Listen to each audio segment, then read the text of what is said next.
à tous et bienvenue dans Manga Sur, ravi de vous retrouver pour votre émission manga, anime, culture asiatique, toujours en compagnie de l'équipe en pleine rotation comme un hand spinner. Je fais tourner mon équipe ici au fur et à mesure des sujets qui nous traversent, et il y a pas mal de sujets qui nous ont traversés, dont le Batman Day, ce qui explique pourquoi Nanix est avec nous aujourd'hui. Bonjour Nanix. Bonjour monsieur Ken Bagar. Beaucoup de très... Je sais pas de mots en fait. Cette introduction est formidable avec le hand spinner, je sais pas quoi dire. Totalement improvisé. Ouais, on est vraiment sur la vibe. T'es pas sûr 10 secondes avant de ce que j'allais dire au début de cette émission. C'est fort, ça s'appelle du talent. C'est le talent. Ça s'appelle du talent et de l'improvisation. Ouais, le Batman Day, alors ce qui est fort, c'est que ça s'est passé samedi. J'y étais pas. Un membre du plateau y était, par contre. C'est la sœur Marie. Mais je vais surtout parler, au-delà du Batman Day, comme on est dans Manga Sûr, des influences japonaises qu'il y a dans Batman. Il y en a quand même quelques-unes, et surtout comment Batman a entretenu depuis pas mal d'années des très belles relations avec le manga au Japon. C'est vrai, c'est complètement vrai. Et on en parlera un tout petit peu. À côté de toi, il a son corps cyber modifié, c'est Bitel, bien entendu. Bonjour Bitel. Bien sûr, bourré de chrome évidemment. Ouais. T'as choisi quel logiciel toi pour animer tes soirées? Moi, c'est un truc hacké en scred, bien sûr, évidemment. Évidemment, on n'est pas là chez les corpos, bien sûr. Non, très heureux d'être là, évidemment, pour parler de Cyberpunk Edge Runner. Je pense l'un des gros animés de 2022, pour être très sincère. Yes, on parlera évidemment de ça aujourd'hui. Marie est avec nous aussi. Oui. Bonjour Marie. Je suis ravie de vous retrouver. Et moi, de mon côté, je vais vous parler du phénomène qui touche les auteurs de webtoon en Corée suite à la funeste nouvelle qu'on a appris cet été concernant l'auteur de webtoon Solo Leveling. Ce sera l'occasion de revenir sur les conditions de travail des auteurs. J'ai voulu faire une blague et puis tu m'as rappelé les funestes nouvelles et je me suis dit bon, voilà, pas le bon moment. Ouais, évidemment, on va parler du décès de l'auteur de Solo Leveling. Vous avez été nombreux d'ailleurs à nous réclamer ce sujet. On parlait ici, on va parler de façon plus large, Marie, en parlant vraiment du problème des auteurs de webtoon de manière générale. C'est une de ses premières ici, il est avec nous, c'est Foster. Bonjour Foster. Oh, merci, que d'honneur, que d'accueil, incroyable. Ouais, c'est la première, je suis assez content d'être là en vérité, pour pouvoir parler un peu de mes lectures. Énorme lecteur de manga, hein, Foster, et tu fais partie...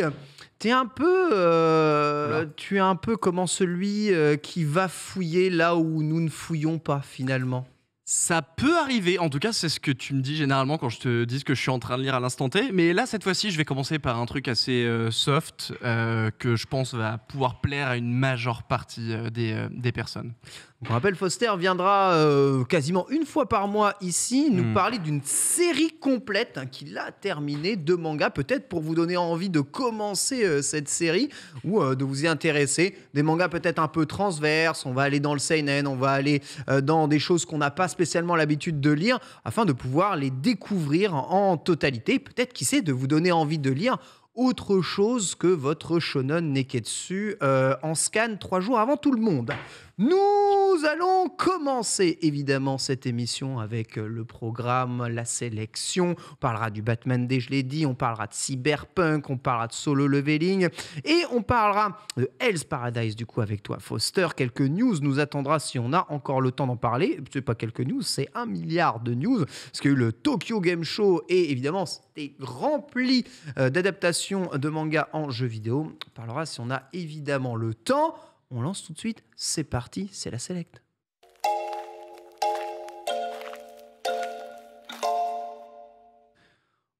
Osusume en japonais, les conseillers, ce qui est conseillé évidemment par nos chroniqueurs aujourd'hui. Bonjour à tout le chat, on vous salue bien entendu, merci d'être aussi fidèle à Manga Sûr tous les jours. On va commencer par toi Foster, une fois n'est pas coutume, puisque tu viens d'arriver dans notre émission. Faut te baptiser, c'est et normal. Je t'ai dit, écoute, bien sûr, tu vas parler d'une œuvre, mais je suis sûr qu'il y a un petit manga pépite que tu as envie de nous parler, que tu aurais envie de nous conseiller aujourd'hui. Ouais, carrément. Alors en fait, on m'a dit 2 jours avant, au fait, faut que tu te ramènes avec une reco. J'ai fait très bien, on va improviser un truc. Et du coup, je me suis tapé La Brigade temporelle du Visiteur du futur. On le sait tous, il y a le film qui est actuellement au cinéma. Alors je l'ai malheureusement toujours pas vu, mais gros fan de la web-série. C'est plutôt chouette. J'ai très hâte. Et justement, en fait, pour pouvoir me attaquer ce film en pleine pompe, je me suis dit que j'allais lire les œuvres justement qui sont à côté, que ce soit le roman et le manga. Donc le manga, là, il est quand même assez massif, mais en vérité, c'est 3 en 1. Là où c'est intéressant, c'est que ça prend donc le parti de la brigade temporelle, la police du temps, pour ceux qui connaissent rapidement la série. Et on prend du coup une espèce de petite histoire, et surtout ça introduit un personnage qu'on retrouve dans le film après, qui a l'air d'avoir un rôle assez important, Lucie, si je ne m'abuse. Lucie. Je te regarde en essayant de trouver une réponse là. Je te laisse. T'as oublié le nom dans le film que t'as regardé. Bon, c'est pas grave. Merci beaucoup pour ce soutien. C'était Lucie. C'était Lucie. Non, c'est Lucie. Et ce qui est pratique, c'est que ça peut se lire littéralement sans forcément avoir vu la série. Alors évidemment, c'est mieux parce que tu comprends un peu plus les 3 références et comment ça fonctionne. Mais dans l'idée, ça se lit. C'est pas non plus super exceptionnel, mais c'est sympa. Et encore une fois, ça pose le contexte. C'est en Kama et c'est un tout en un. Tiens, montre-moi un peu là le pavé César. Ok, donc ça c'est l'intégrale du Visiteur du futur. 3 volumes en 1. Ouais, d'accord, ok, ça rigole pas. Et ça, est-ce que ça correspond à ce qu'on va voir dans le film ou pas? Non. C'est en dehors du film. C'est après la fin des 4 saisons de la web-série. C'est un vrai manga. Et c'est tout à fait. Et c'est juste une histoire un peu parallèle en fait, après la quatrième saison et avant le film. Impeccable. Pas Lucie, elle s'appelle Alice. Et du coup, le film. Rien à voir, de fait. Non, mais et le film, en fait, intervient où il reprend en gros les personnages principaux dans la brigade temporelle du manga et de la série. Mais en fait, il est conçu pour être vu par quelqu'un qui n'a jamais ouvert ce bouquin ou qui n'a jamais regardé. C'est ça. Tout à fait. T'as pas besoin de le lire. C'est incroyable. En fait, t'as le BD, t'as la BD, t'as la web-série, t'as le manga, t'as tellement. Et t'as le roman. Et t'as le roman, d'accord. La meute.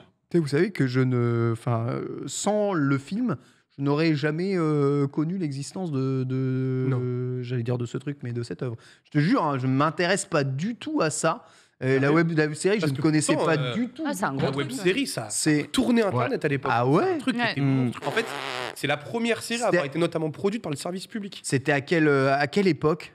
2009. Fresh Nerd, c'est 2009. Ouais, c'est 2010 ou 2009. C'est quoi? C'est Dailymotion ou YouTube? Après, mais je suis d'accord. Ça a même... commencé sur Dailymotion et après ça a été publié sur YouTube quand ça a commencé à exploser. C'est ça. Et après ça a été produit donc, du coup 2010 YouTube. Et voilà, c'est ça. Ça a été produit par du coup France 4 si je me trompe pas. À partir de la saison 3. Pour la saison 3. J'étais déjà youtubeur à l'époque et franchement le balécouillisme était total. Par contre, je traînais vraiment pas sur Dailymotion à l'époque. Il y a que YouTube. C'est bien de la balle en tout cas. Hein. Ça se re-regarde. C'est drôle en plus de ça. En tout cas, la web-série, c'est méga drôle. Et puis ça évolue bien. Tu vois l'évolution dans les moyens où au début ils se font 3 épisodes pour se faire kiffer. Into une vraie saison. Into une deuxième où ils mettent un peu plus les moyens. Et la troisième où ils se font sponsoriser. Et là, ça commence à être assez. C'était terrible. Il y a eu un vrai glow-up. C'était assez incroyable. Non, mais en vrai, trop cool. Trop cool. Arriver jusqu'au cinéma en film, c'est très très beau. La brigade temporelle, en tout cas c'est chez Ankama en volume trip intégral en manga et voilà, d'ores et déjà dispo. On a un code prix, c'est pour savoir les gens. Code prix derrière ou pas? C'est un pote qui me l'a prêté, il m'a dit tiens lis-le pour qu'on aille voir le film, donc je n'ai absolument aucune idée. Ah c'est trop cool ça. Ça doit être 13, ou moins 13 balles vu que c'est 3 tomes. Faites-le vous prêter par un pote, bien entendu, la meilleure des façons. 12,90. Mais waouh, c'est pas cher le volume triple. 12,90 ça? Ah 12,90 ouais. Le comics, ça a du mal, là. Il y en a, le comics, 12,90, tu as 7 pages. N'exagérons rien. Non, pardon. On n'est pas dans le même type de rentabilité, mais ça n'est pas grave. Marie, oui, les frontières japonaises vont bientôt rouvrir. L'occasion peut-être de regarder des livres sur le Japon. Bien sûr, je vous ai ramené 2 livres que j'ai beaucoup aimés personnellement. Le premier est signé Laure Quillet. Ma main de la vie absolue, Laure Quillet. J'ai tous ses bouquins. Laure Quillet, donc auteur de livres de cuisine, née à Tokyo d'un père français et d'une maman japonaise. Donc elle a passé une bonne partie de son temps au Japon. Et son héritage bigou, j'ai envie de dire, s'en ressent dans ses écrits. Et puis Haruna Kishi, c'est l'auteur de Miru Miru, la petite loutre trop mignonne que l'on retrouve dans des bandes dessinées chez Dargo et chez Folle Image en animé. Et du coup, c'est un ouvrage qui illustre le Japon avec des petites, même beaucoup d'annotations qui vont vous expliquer comment, par exemple, là, trouver son chemin, comment fonctionne le métro. Donc, des choses assez génériques qu'on a eu l'habitude de voir, etc. Mais vraiment, l'approche est extrêmement mignonne. Elle est authentique. C'est 2 personnes qui ont vécu littéralement au Japon. Donc, voilà.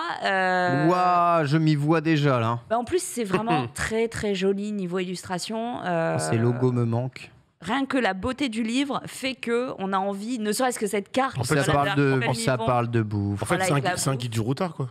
C'est un guide du routard, mais joli, quoi. Ouais, très, très Donc, illustré. en gros, tu couples ça avec le guide de Mathieu Pinon, quoi. C'est ça. Oui, toutes les erreurs carrément. qu'on ne ferait pas la première fois qu'on irait au Japon si on avait son guide. Effectivement, Ça se donne envie. le manuel de survie pour un gaijin. Mais là, on Les est humains les vraiment, plus dangereux au Japon. C'est vrai? les cyclistes. Ouais.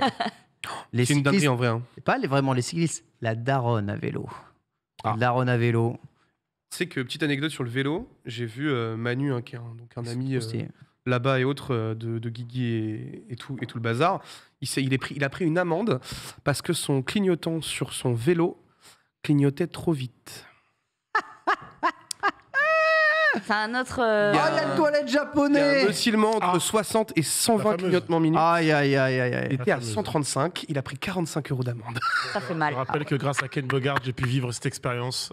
Bah oui, C'est vrai. Non, mais et attends, que je mais m'en remets toujours pas, mec. en vrai, ce bouquin est extraordinaire. Il est très joli. Chaque page, je vois une vidéo YouTube de Louis San potentiel. C'est C'est incroyable. Il ouvre, il y a une page, une vidéo.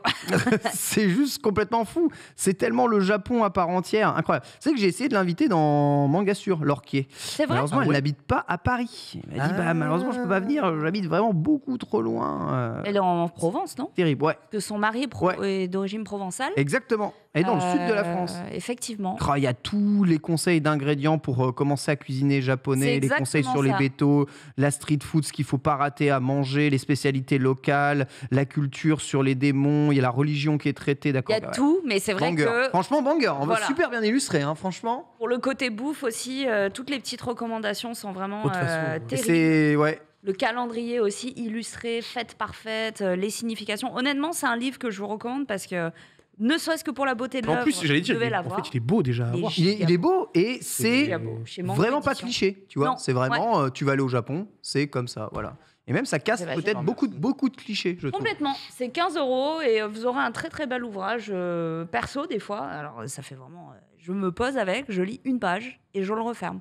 C'est genre vraiment, il est sur ma table du salon, je lis une Ouais, mais page. de toute façon, en vrai, moi, je trouve que c'est le but de ce genre Je pense de qu'il se bouquin. tu consomme comme ça parce C'est- que tu sais pas trop ce que tu cherches, tu vois. Ouais, je suis d'accord. C'est pas vraiment avant de voyager, c'est plus pour s'enrichir, quoi. Donc une page chaque jour, recommandation du docteur.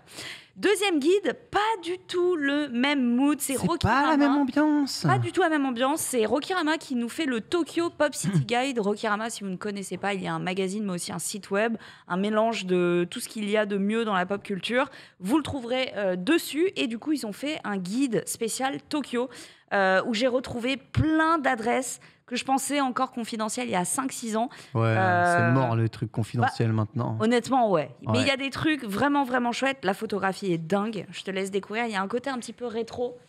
Ils font quartier par quartier, les bars qu'il faut pas rater, les coups de cœur de ceux qui ont visité. Il y a des fois juste des photographies, mais c'est vraiment un pop guide. C'est le meilleur de Harajuku Street, le meilleur des nouveaux cafés, le meilleur des nouveaux chefs qui ont ouvert à Shibuya. Bref, vous aurez vraiment toutes les bonnes adresses un peu cool et un peu tendance à aller visiter si vous avez la chance d'aller au Japon quand les frontières réouvriront. Bien sûr, dès début octobre. Vous savez, c'est ça. Il y a toujours le mythe du coin, du resto caché que personne connaît et tout. Ça existait encore il y a quelques années. Vous avez sûrement toujours ce pote ou cette amie lyonnaise ou parisienne qui dit « Ah, moi, j'ai trouvé un petit resto, c'est extraordinaire, personne connaît, c'est Très mon, belle imitation du c'est Parisien. mon resto qui est trop fort et tout. » Tu y vas, tu regardes 500 commentaires sur TripAdvisor. 1000 blogs, 4,8 sur 10. Oui, bon, elle est garantie ton resto. 3 heures de queue. Il est pas Il y a que connu. toi qui connais.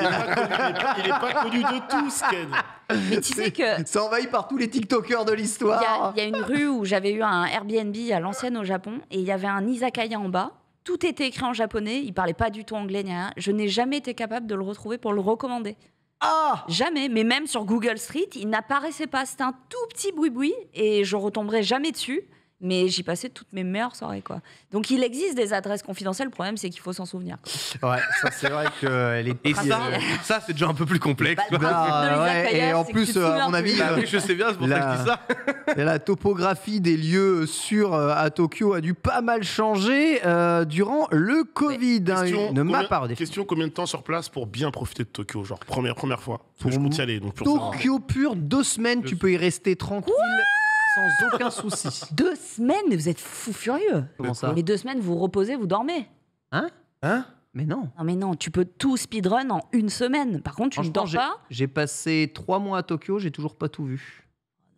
Les gars, 2 semaines, Elle aime c'est. dormir. Moi, je dis toujours 1 semaine Parce que Tokyo, toi, mais à tu fond. vas à Harajuku, à Roppongi, à Shinjuku, Non, et ensuite rien que après la t'as terminé ton Yamanote, Tokyo. La C'est pas ça. Yamanote, tu l'as fait sur 2 jours. Tu fais toutes les stations et tout. Ça va, tu passes pas une journée par quartier non plus, quoi. Bah. Franchement, On n'est pas d'accord. ah ouais.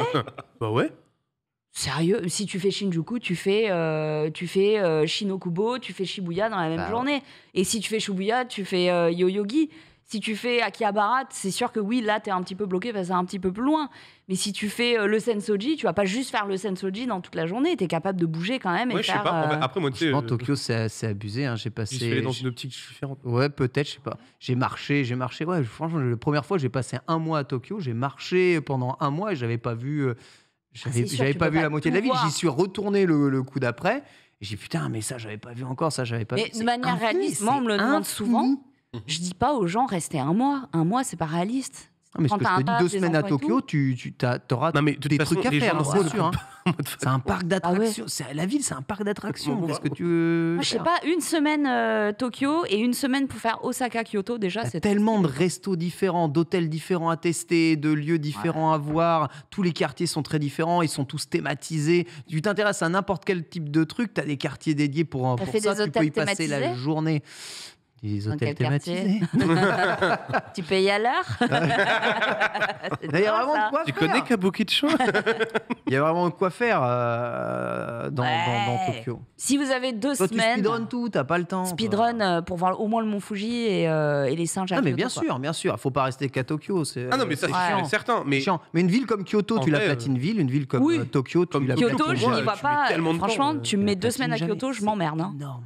Ah ouais? Ah ouais, Moi, c'est impossible. 2 semaines 2 semaines à Tokyo, je À Kyoto, m'emmerde. à Kyoto. À Kyoto?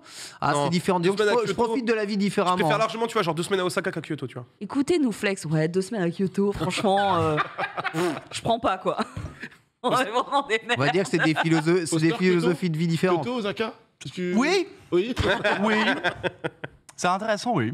Non, mais Ouais, attends, il fait le malin, lui, il est allé à Las Vegas le dernier coup, il a déjà baroudé beaucoup plus que moi dans la vie. Certes. Certes. Mais Mais Un après-midi, c'est fini. Hein. Voilà. Las Vegas, Las c'est Vegas, bien de la ça merde, fait tu vois. Ça fait Alors- pas rêver. C'est nul à chier. sauf quand t'es accro. C'est Ouais. terrible. Ouais, quand t'es accro. En fait, tout dépend ce que vous cherchez dans une ville. Ce qui est incroyable avec Tokyo, Va se balader. c'est que quoi que tu aimes dans la vie, tu auras Ouais. ce que tu cherches Il y a dedans. tout. Kyoto, si t'aimes pas la nature, les coins tranquilles et que t'aimes pas te perdre un peu en périphérie de la ville, voilà, tu vas t'emmerder. Mais pour la nature, Kyoto, c'est vraiment Je peux te top. le dire, moi, un dépaysement, découverte culinaire, et ensuite, ouais, j'ai un tas de figurines. à acheter. Mes découvertes culinaires, c'est J'ai un un... tas de figurines à acheter. Mais sur Nakano Broadway, toi, c'est fini. Voilà. Je perds ma vie, littéralement. Bref, je comprends Marie. Toi, en tout cas, sachez que vous pouvez passer du temps à Tokyo sans vous embêter, parce que dès que vous commencez à sortir, il faut payer le train, il faut payer les machins, et J'y le repasse. prix augmente quand même J'y pas mal. repasse de ouf. Ah, j'y repasse à 200 balles, merci. Au secours. Il m'est arrivé d'utiliser le GRPass de l'année d'avant, il vérifiait pas les dates. C'est vrai. Oh non, Quel crack. Marie. Quel Et crack. tu passes, tu fais GRPass, Gaijin, Des. Il faut C'est vrai. ah oui, En vrai, je veux. Et en il vrai, c'est vérifie. vrai qu'il vérifie pas. Et tu sais, ça change pas de couleur, ça change pas de format. Nous, on est un peu track là-dessus, tu sais. Ouais. On Ouais. fait des nouveaux trucs, des updates. monte de loin. Et toi, Vous avez pas t'as le juste, logo Twitter. toi, t'as juste speedrun. Moi, j'ai fait C'est vrai. les 2 ans le truc. Théo. Ils sont obligés de penser que tout le Et monde est Léo. honnête. Ça, c'est un- Il elle a- Quand même, vient- elle vient de c'est nous pas- faire un tuto, en fait, là. J'ai un chapeau. Non, mais j'ai appliqué Et ça. voilà, Ah, bah, regarde, très partie bien. de terrain. Bravo, le Bon, tuto bah, qui voilà, marche. ça y est, les langues Ça se marche. dédient. Fini. Tel De quoi La même technique Il a fait quoi J'ai pas Il entendu. a appliqué le tuto, pareil Ah non, jamais moi. Tricher dans le métro. Mais moi, j'y suis allé qu'une fois, frère. Tricher dans le métro, j'ai triché. J'ai beaucoup triché. Moi, je tu j'avais sens la bien. SPK, là, je mettais à chaque fois de la tunasse dessus. Mais en fait, c'est bizarre parce qu'en tant que Français, t'as l'habitude de tricher tout le temps sur les feux, sur les machins, sauter les Surtout. portiques. Faut pas le dire, ça. Quand t'es à Tokyo, en fait, t'as vraiment zéro répression, c'est-à-dire qu'ils te courent même pas après. Ils font confiance. Ah, c'est pas Ils marrant. ont, quoi, ce ils que ont tu veux dire. confiance. Tu leur dis je sais pas, je comprends pas. Tu Ouais. leur dis en anglais alors que tu parles très bien le japonais et que tu comprends, ils vont te faire confiance. C'est horrible. Hein.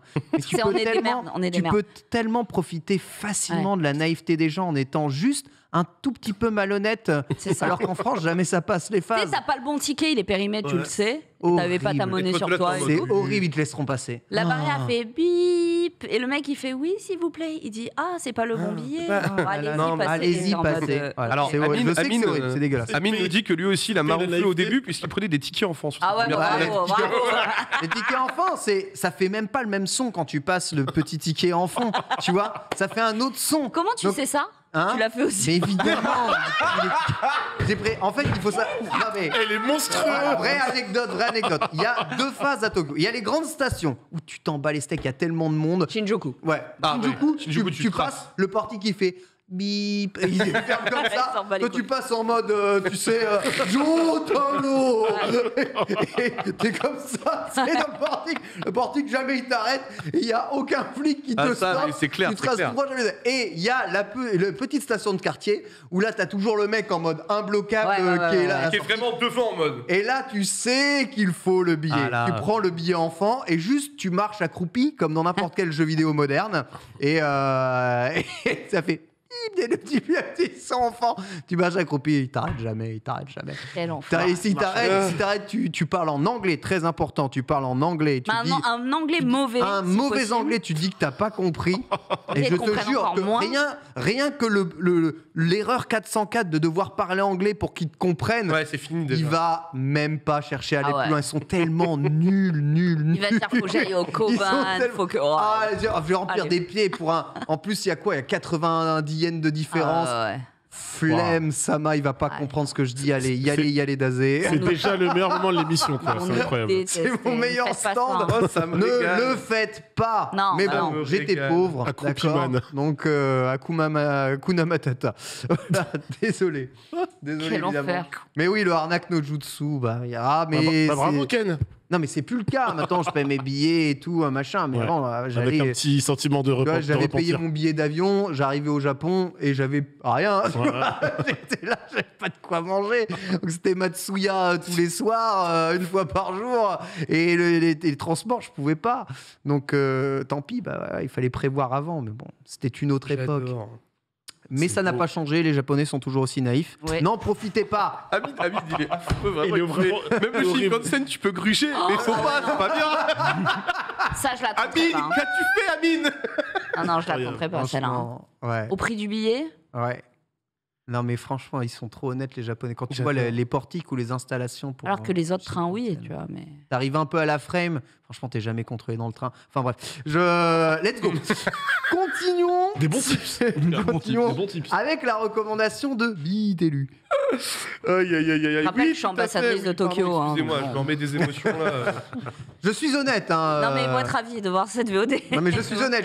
J'ai même traduit mon permis. Tout va bien. Super. C'est mieux sans mieux. Ça va? Toujours Ah, plus dans je suis Ne l'anecdote, t'inquiète en pas, fait.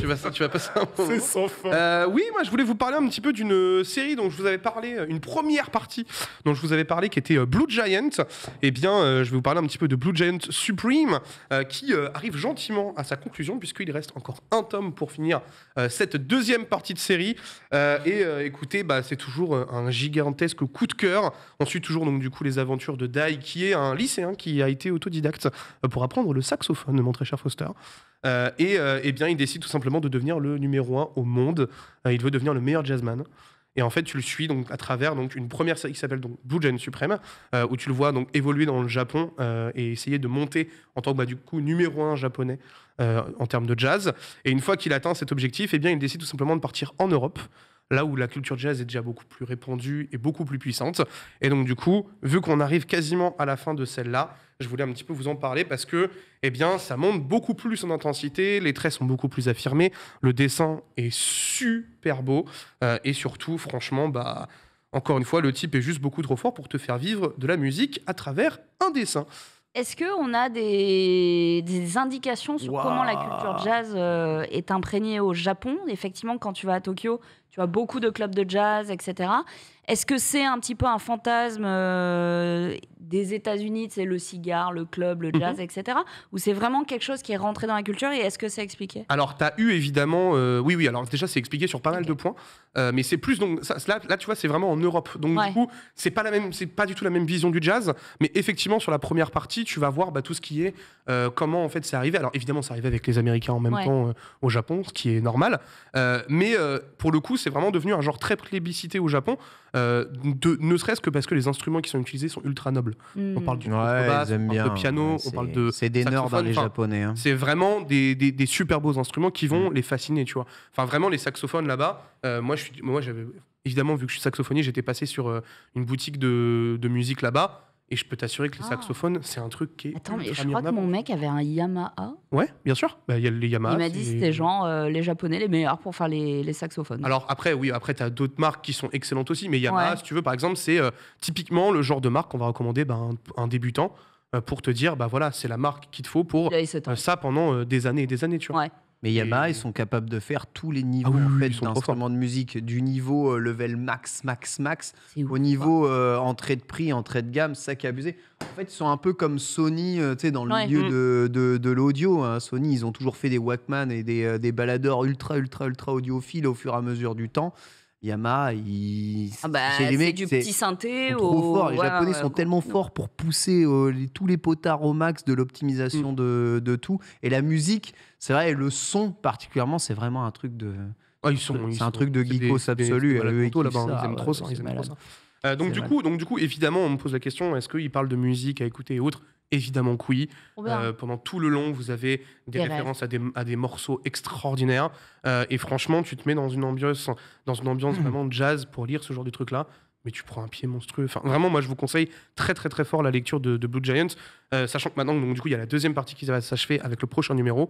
Donc comme ça, au moins, vous avez 20 volumes pour vous mettre ultra bien sur du jazz et sur du... Et du coup, ils changent la police d'écriture de l'ensemble des jaquettes à chaque fois. D'accord, en fonction, du morceau et tout. Mettre en avant. Tu vois, moi, je trouve honnêtement, les deux couvertures absolument incroyables. Et à chaque fois, il va mettre en avant, on va dire, le personnage qui va avoir le plus d'influence dans le tome. Il va te mettre des indices aussi vis-à-vis de ce que tu vas ressentir dans le tome. Tu vois, par exemple, là, c'est un peu plus shady. Tu sais que celui-là, ça va être un peu plus avec de la Discord ou ce genre de choses-là. On dirait Bob dans Tekken. Et là, tu vas avoir du coup des vrais moments de vie avec le groupe ou ce genre de choses-là. Enfin, vraiment, pour le coup, moi, je prends une claque à chaque fois que je lis ça. Question, est-ce que la retranscription des sensations, du son, de la musique diffère avec d'autres mangas qui ont exploré le thème musical comme Beck, etc. Il y a vraiment une patte unique là-dedans?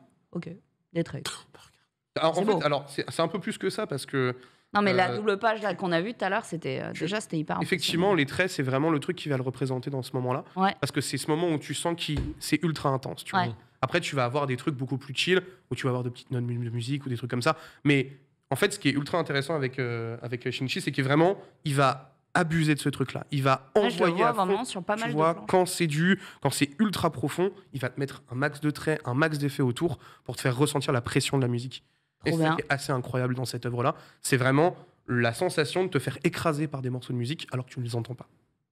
Et donc, pour moi, c'est une très grosse recommandation. Let's go Blue Giant, hein, ça continue, il me semble, Blue Giant. Alors, tu as donc du coup Blue Giant Supreme et après tu as Blue Giant Voyager, où il va aux États-Unis, à la terre jazz. Et en fait, autre petit point quand même ultra intéressant, à chaque fin de volume, vous avez donc une bonus track. Et en fait, à chaque fois, c'est donc du coup une personne que tu vas rencontrer dans le volume. Et en fait, il va juste parler en gros des moments de vie qu'il a eu avec le héros avant qu'il devienne le numéro 1 au monde en jazz.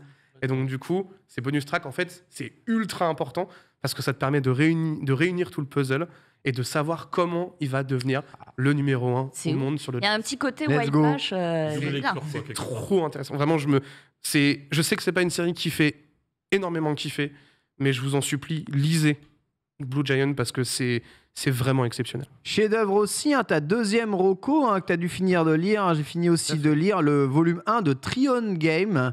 Et ça, c'est du très bon. Alors Trion Game, justement, on en avait un petit peu parlé, notamment quand j'avais ramé Sanctuary, puisque c'était Ikegami au dessin, et c'est encore Ikegami au dessin. Ouais. Sauf que cette fois-ci, il est accompagné de Anagaki, qui est un scénariste que tu aimes beaucoup, Ken. Tout à fait. Puisque c'est le scénariste de Dr. Stone. Donc, on va avoir un mix plutôt intéressant. On est donc du coup avec le protagoniste que vous voyez là, et son but est tout simplement de devenir, on va dire, le mec le plus puissant du monde. Il va essayer de... Il veut gagner $1 trillion. $1 trillion de yens. De dollars, il me semble, non? De yens ou de dollars? Ah, là, c'est des dollars. Je crois que t'as raison, c'est dollars. Je crois que il veut gagner $1 trillion. Ouais, je crois que c'est $1 trillion. Et donc, du coup, son but va être tout simplement de potentiellement racheter Amazon, Apple, ce genre de trucs-là. c'est ça. Et il va s'équiper de son acolyte Haru, qui est un hacker de génie. Ouais. Et il va donc, du coup, tout simplement décider de créer ils vont créer tous les deux une société d'informatique à la base, qui va donc, du coup, à terme, se spread au maximum, s'étendre comme pas possible. Et honnêtement, le scénario est super bien foutu parce que tu vas avoir plein de twists évidemment qui vont intervenir. Et puis, oui, il faut faire attention un petit peu. Et surtout, honnêtement, Ikegami, ça a beau faire des années et des années qu'il est là, le type, il a toujours un style indémodable qui tue. Il te fait kiffer à chaque page. Franchement, il est beaucoup trop fort, cet homme. Ouais, c'est assez intense. Le thème est assez original. C'est pas un shonen, tu vois, c'est plutôt seinen et tout. Ah oui, c'est plus seinen. Oui, ça c'est te vraiment plonge seinen. à la fois dans le milieu des affaires, mais aussi t'as ce côté un peu duo avec deux mecs qui sont aussi génies l'un de l'autre, un peu comme dans Bakuman. C'est vraiment bien fait. Trion Game, voilà, ça marche plutôt bien d'ailleurs. Trion Toi, t'en Game. as pensé quoi, toi? Au Japon, moi j'ai vraiment bien aimé. Enfin, j'aime bien ce genre de. C'est très haletant, tu vois. C'est un peu les loups de Wall Street. Mais version manga très énervé. J'aime bien le style complètement. La Trion Game, c'est chez Glénat, tome 1. Justement, ici. Mais je vous invite vraiment ensuite, fort à lire ces deux bouquins-là parce que ça sort vraiment de l'ordinaire, tu vois. On n'est pas sur du shonen classique ou autre. On est vraiment sur des trucs qui sont bien éloignés de tout ça. Et je suis sûr que vous pouvez quand même kiffer ce genre de lecture-là qui vous pousse un peu plus loin dans certains sujets. Et franchement, ça vaut le détour, je pense. Let's go, merci Bitel. Moi, j'ai pas vraiment de recommandations aujourd'hui parce que j'ai rien eu le temps de lire. Bon, t'as un joli truc quand même devant toi. Ouais, juste voilà, volume 12 de Full Metal Alchemist qui est sorti. C'est Rocco pourri, mais étant donné qu'il va sortir le 3e film, tu vois, adapté de Full Metal Alchemist sur Netflix, sincèrement, mais cette perfecte édition, allez-y, genre les yeux fermés, c'est toujours aussi bien. Donc voilà, qui dit perfecte édition, grand format, page haute qualité, toutes les pages couleurs de Full Metal Alchemist, ultra bien redécoupé, retraduit. C'est chef-d'œuvre. En vrai, il y a rien à acheter. Déjà, l'œuvre, elle est chef-d'œuvre, mais en plus, cette perfecte édition est tout autant chef-d'œuvre aussi. Voilà, Full Metal Alchemist. Déjà 12 volumes de cette perfecte édition, ça défile vite, mine de rien. C'est full garanti. On va passer aux premières chroniques du jour et c'est Nanix qui va nous parler du Batomanu Day.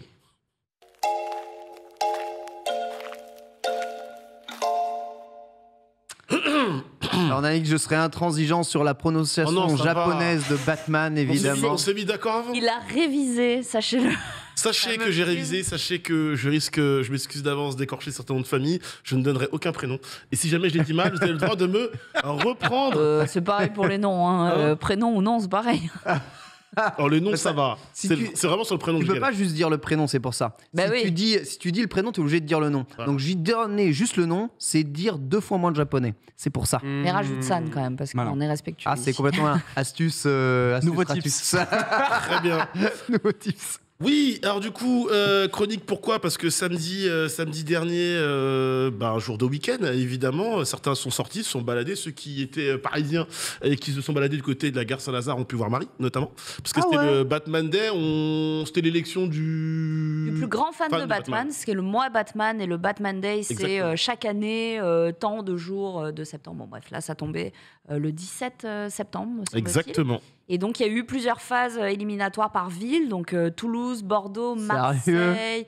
En fait, ils ont passé toute une salve de casting. Il y a beaucoup de gens qui se sont présentés pour répondre. De Batman, ça ouais. C'est quoi, c'est un questionnaire? C'est plus que des questionnaires, c'est à quel point t'es motivé, à quel point t'aimes Batman. Bien sûr, un questionnaire de connaissances hyper pointu, des jurés qui se sont baladés dans toute la France. Pour une dernière étape à Paris, sur le parvis de la gare Saint-Lazare, un parterre de jurés incroyable, dont je faisais partie. Et chaque candidat retenu de chaque ville avait un coach. Donc il y avait Dwagby, Carole Quinten qui est le Batman évidemment. Et du coup, le tout était présenté par Terry Eltam et c'était très très bien. Et puis derrière, on avait quand même Kim Jong-gi qui faisait du live drawing. Donc Kim Jong-gi qui est un illustrateur de renom coréen qui est venu exprès pour faire un live drawing de Batman incroyable. Trop stylé. C'était très très... Oui, parce qu'on en parle ici, mais Batman n'est plus une œuvre uniquement américaine, repris partout et même justement énormément en Asie. Exactement. En fait, pour remonter à l'histoire d'amour, parce qu'en fait c'est une véritable histoire d'amour, même une fascination de l'Asie pour le Chevalier Noir, faut remonter aux années 60. Les années 60, qu'est-ce qui se passe? On a la série Batman avec Adam West et Burt Ward qui cartonne un peu partout dans le monde. Et les Japonais adorent cette série. Exactement. Et dans les années 60, la compagnie Shonen Gaosha obtient les droits de publication et d'exploitation de cette série sous la forme qu'elle souhaite, tout simplement. C'était incroyable. Sachant que cette époque, mon Dieu. Au Japon, on aime bien, on se dit, si la série télé cartonne, pourquoi pas la doubler en format papier, tout simplement. Et donc, du coup, ça a existé, le format papier de la série. Tout à fait. Incroyable. Et du coup, un homme, et c'est là où je commence évidemment à donner que le nom de famille, un homme va se démarquer dans les années 60, notamment en 1966, c'est Kuwata. Donc du coup, le papa ou le mari qui rigole, ça me fume. Le papa ou plutôt le grand-père de Robocop, j'explique pourquoi, parce que c'est une de ses œuvres qui a inspiré Robocop, à savoir 8 Man. Est-ce que ça vous parle? Complètement. On a des images en régie d'8 Man notamment. Alors, attention à la qualité de l'image, on vous a retrouvé un truc vraiment... C'est vraiment l'illustration. 8 Man, en gros, ça raconte l'histoire d'un policier donc assassiné par une bande de truands et ramené à la vie sous la forme d'un cyborg. C'est un petit peu Robocop avant l'heure. Et donc, du coup, déjà, cette série d'animation a cartonné. Ensuite, il y a eu un film, véritable 8 Man. Et ensuite, du coup, ça a inspiré notamment Robocop. Donc, il faut savoir que Kuwata est derrière ce formidable manga / animé. Et donc, du coup, c'est lui qui se retrouve en 1966 sur les planches à donner vie à Batman. À savoir le fameux, ce qu'on appelle dans l'œuvre, le fameux Bat-manga, une série de 53 numéros qu'il va écrire et du coup, qui va s'achever en 1967. 53 numéros. 53 numéros, ouais. Voilà, et qui va s'achever du coup un an après, au moment où au Japon, il faut savoir que je vous ai dit qu'il y avait une histoire d'amour entre l'Asie et Batman, mais c'est par période. C'est-à-dire que 1967, on lâche un petit peu Batman, il y a d'autres influences qui arrivent, et donc du coup, cette série tombe un petit peu dans l'oubli. Faut attendre 1995 pour qu'un dénommé, et là je dirais son prénom, David Mazzucchelli, donc celui qui a dessiné Batman année 1, et Chip Kid, un homme qui, évidemment, si vous êtes fan de Batman, vous connaissez, qui est à la fois un artiste, mais surtout un grand collectionneur de produits Batman, vraiment du jouet, de la BD pure. Les deux hommes se rencontrent, partagent leur passion et se disent « Attendez, il y a un superbe ouvrage qui est un petit peu tombé dans l'oubli, savoir ce Batmanga, on va le rééditer, tout simplement, et lui redonner goût à la vie. » Ça arrive en 2008, sous la forme d'un bouquin de 360 pages avec du goodies compris dedans. Il faut savoir que tu avais à boire et à manger. Tu avais le bouquin et des petits goodies, évidemment, plus des croquis.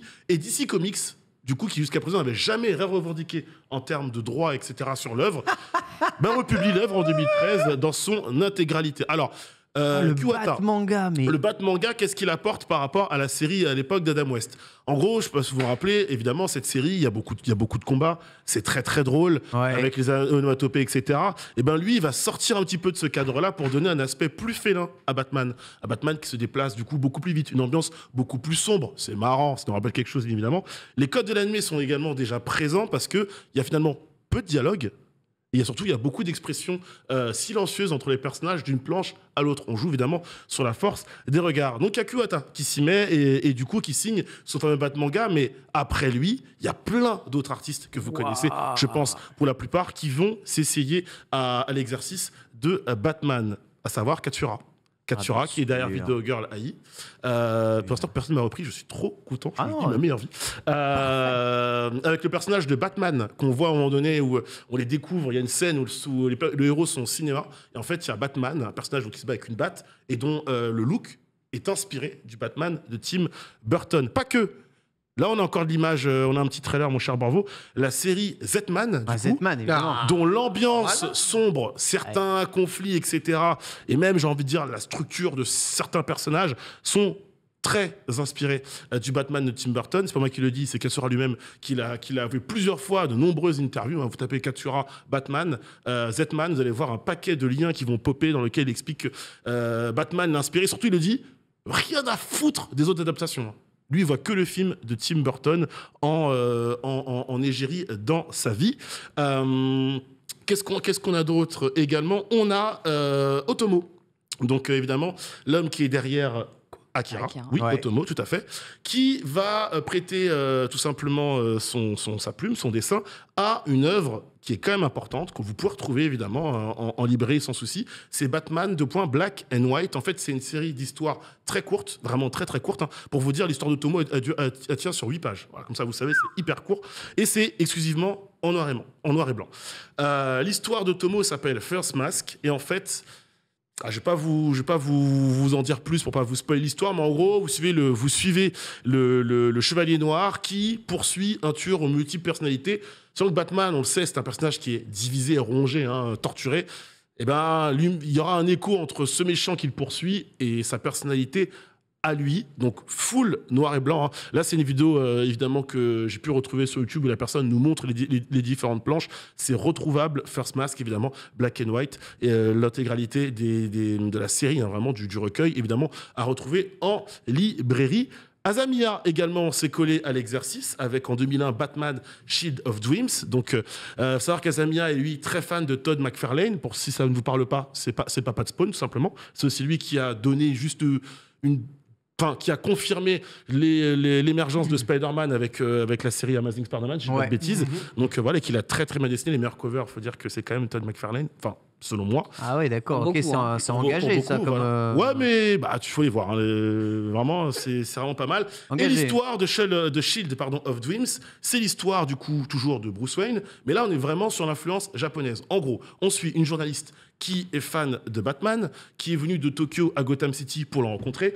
Dans son passé, elle a été sauvée par le Bat lui-même. Et il faut savoir qu'Azamiya, il y a un certain film qui l'inspire, un certain personnage, à savoir Vicky Vale, la journaliste, que l'on trouve dans le film de Tim Burton. Ça l'inspire, et donc du coup, il a envie de mettre en avant ce personnage féminin. Donc la journaliste s'appelle Yuko et Batman vont du coup enquêter ensemble face à un personnage qui n'est qu'un collectionneur de lui-même, avec des clones des méchants les plus iconiques de l'univers de Batman, et surtout un méchant qui veut être le Bat lui-même.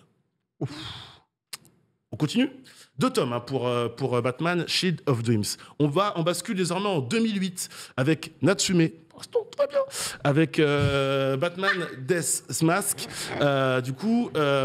qui sort une série en 4 tomes, dans lequel, une fois de plus... Alors lui, il part du principe que... Enfin, il fait un peu comme Azamiya, c'est-à-dire qu'on sait pas qu'on se loigne du mythe du Chevalier Noir, mais on a un personnage féminin très très fort et le héros. Et lui, il va se dire, voilà, je prends le personnage de Batman en fond, voilà, et derrière, je vais m'intéresser aux méchants. Et à tous les personnages un peu principaux derrière Batman pour les mettre en avant, ce qui nous donne une nouvelle origin story de Bruce. Il faut savoir que Bruce Wayne, va s'entraîner, il part un certain nombre d'années avant de venir à Gotham City, il rencontre Ra's al Ghul, on connaît évidemment toute l'histoire, évidemment, l'église assassin, tout ça, qui est aussi, Japon, voilà, donc tout se rejoint. Et dans cette origin story... C'est un ninja quand même, un Batman. C'est clairement un ninja. De toute façon, dans le premier film de Nolan, c'est clairement dit.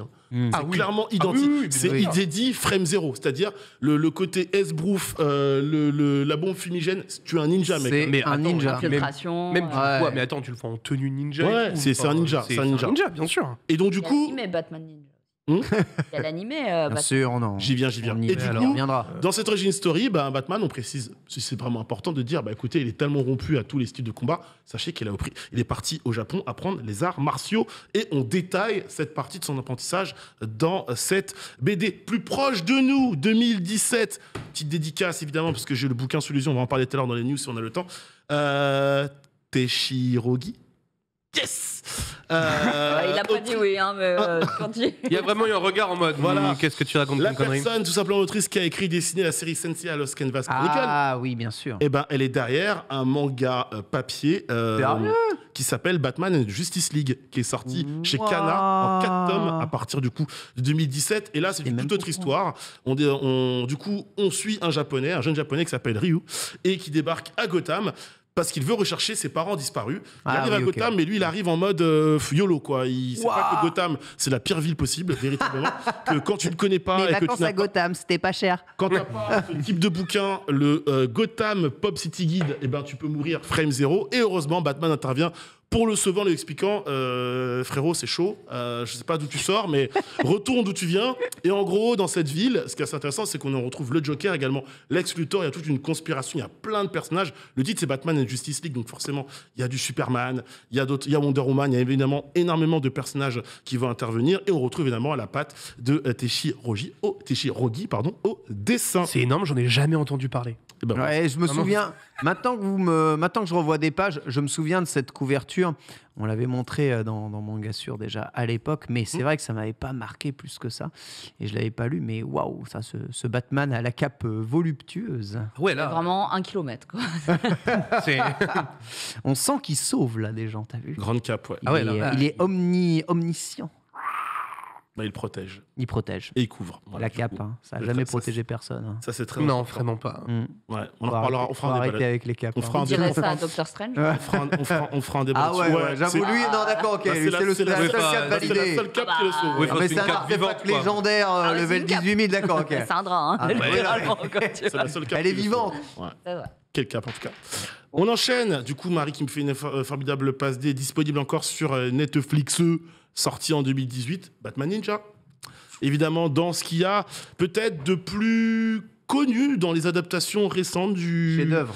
du Chevalier Noir en animé. Quand tu dis ça, je sais pas si t'es entre la touille ou tu le penses vraiment. Je pense, vu ta tête. Moi, le- je l'ai vu au cinéma, le film. Ouais, et alors Chef-d'œuvre.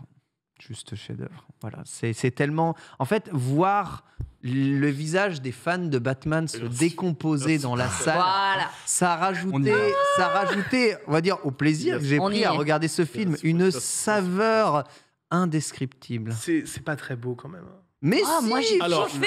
Putain, stylé. c'est beau. Alors, Mais Non, oui, c'est beau. non, c'est bien fait. si je puis me Mal permettre. animé, mais c'est Si beau. si je puis me permettre. Au niveau de l'animation, ça va en 2 FPS, parfois c'est très relou. Ah, putain. Au niveau du dessin, c'est un parti pris. En vrai, tu aimes ou tu n'aimes pas, mais si tu kiffes jusqu'au bout. Et si tu n'aimes pas, je pense que tu détestes. Et à aucun moment, tu te dis, ok, ça fait 45 minutes que je regarde, je me suis habitué, vraiment. Par contre, au niveau du scénar et de l'histoire, je trouve ça top. Même si j'aurais aimé que certains personnages soient un peu plus développés, mais bon, c'est un film, tu peux pas développer autant qu'une série. Moi, j'ai pas passé un mauvais moment dans Batman. J'ai découvert sur Netflix, moi. Sur En vrai, Netflix, c'est limite un isekai, hein, parce qu'on rappelle, Ouais, c'est complètement c'est l'autre C'est un isekai. ouais, c'est l'autre gorille qui téléporte tout Oui, le monde dans oui, le c'est Japon gros. médiéval. Batman arrive un peu à la bourre. C'est ça. Et tout le monde s'est installé en mode, c'est les daimyo de chacune des régions. Ils ont transformé tous les temples en méca. Et Ouais, le combat n'a aucun sens. Le combat n'a aucun sens. Ouais. c'est trop Il y avait un stylé. méca Batman. Ah, c'est les Batrobo, quoi. Après, l'armure de Batman, en vrai, à la fin, elle est tellement stylée. Mais, Non, mais c'est bah, du coup, chef-d'œuvre. t'as fait le pitch, j'ai pas besoin de le refaire. Et donc, sorti sur Netflix en 2018, sorti une année après chez Kana en 2019, sous la forme de 2 tomes pour Batman Ninja. Donc, en termes de temps, c'est Un manga. Ouais, en manga aussi, manga papier qui est sorti juste après Je suis curieux, tu vois. juste après le film d'animation, encore disponible sur Netflix. Les amis, on parle évidemment du plus récent et ben là on va parler de ce que je ne peux pas vous montrer. Parce que Oh non, mais pourquoi est-ce que je leur mets un tac? Si UPS a fait son travail, j'aurais reçu mon tome. Oh. De chez nos amis Urban Comics, mais je vous aime UPS évidemment. Batman, Justice, Buster, non chez Pika, que dis-je? Chez Pika Édition, excusez-moi. Batman Justice Buster, du coup, qui sort avec un tout premier tome qui est sorti le 14 septembre dernier, dans lequel on suit un Batman à la pointe de la technologie. Mais quand je dis à la pointe, c'est vraiment à la pointe. Déjà, sa cape est totalement rétractable. Deuxièmement, Robin, son fidèle acolyte, n'est plus un acolyte, c'est une intelligence artificielle. Tu vois Jarvis dans Iron Man? C'est Robin pour. Mais c'est dans le futur, hein. C'est dans le futur, Ah, faut totalement. se le dire. Et il faut savoir que c'est un costume vraiment full intégral. Hein. Là, c'est limite. Voilà, là, c'est on est limite un peu Batman plus en- sur du bah, c'est Batman. Ah, C'est- en fait, en vrai, c'est C'est un Iron peu Batman, Iron Man. C'est Iron Ouais, c'est Man. ça. Parce Bah, que Iron Man. là, Robin, il peut rappeler l'armure Du coup, Batman est prisonnier, entre guillemets, dans l'armure. Il peut être sorti d'une situation quand l'IA estime que le scénario est trop dangereux pour lui. Ok. Ça va contrôler son corps et tout. Donc, Trop stylé. Franchement, moi j'ai kiffé. Je l'ai lu et j'ai kiffé. Eh ben, j'aurais adoré dire la même chose si j'avais reçu le tome. Voilà. Mais c'est à ça que devrait ressembler En Batman. fait, le dessin est super agréable. Ouais, le dessin a l'air cool, hein, quand tu l'as pas lu. Donc voilà. Les pros, ça va aller. Je vais le dire. Je suis pas bien du tout, j'ai envie de pleurer. Bref, donc ça c'est disponible chez Pika depuis le 14 septembre. Et en vrai, au-delà de la vie de Beatle, j'ai vu beaucoup de bons retours autour de ce tome. Promis, il y aura un tome 2, j'en ferai une reco dans Manga Sûr, il n'y a pas de problème, on est ensemble. Let's go. On est ensemble. Et le plus atypique, celui je pense que peu de gens connaissent parce qu'il n'est jamais sorti en version française, c'est de la full VO. Ça a été du coup publié par Kodansha Manga en juin 2021. C'est One Operation Joker. Ah, c'est récent. Donc premier tome ou ouvrage que je vous cite sans qu'il y ait le nom Batman de citer. Ouais. Et pourtant, il y a le Joker dedans. Le twist est absolument incroyable. oui, vous vous rappelez que le Joker, Origin Story, il tombe dans une cuve, etc., qui lui déforme le visage, etc., etc. Vous le savez.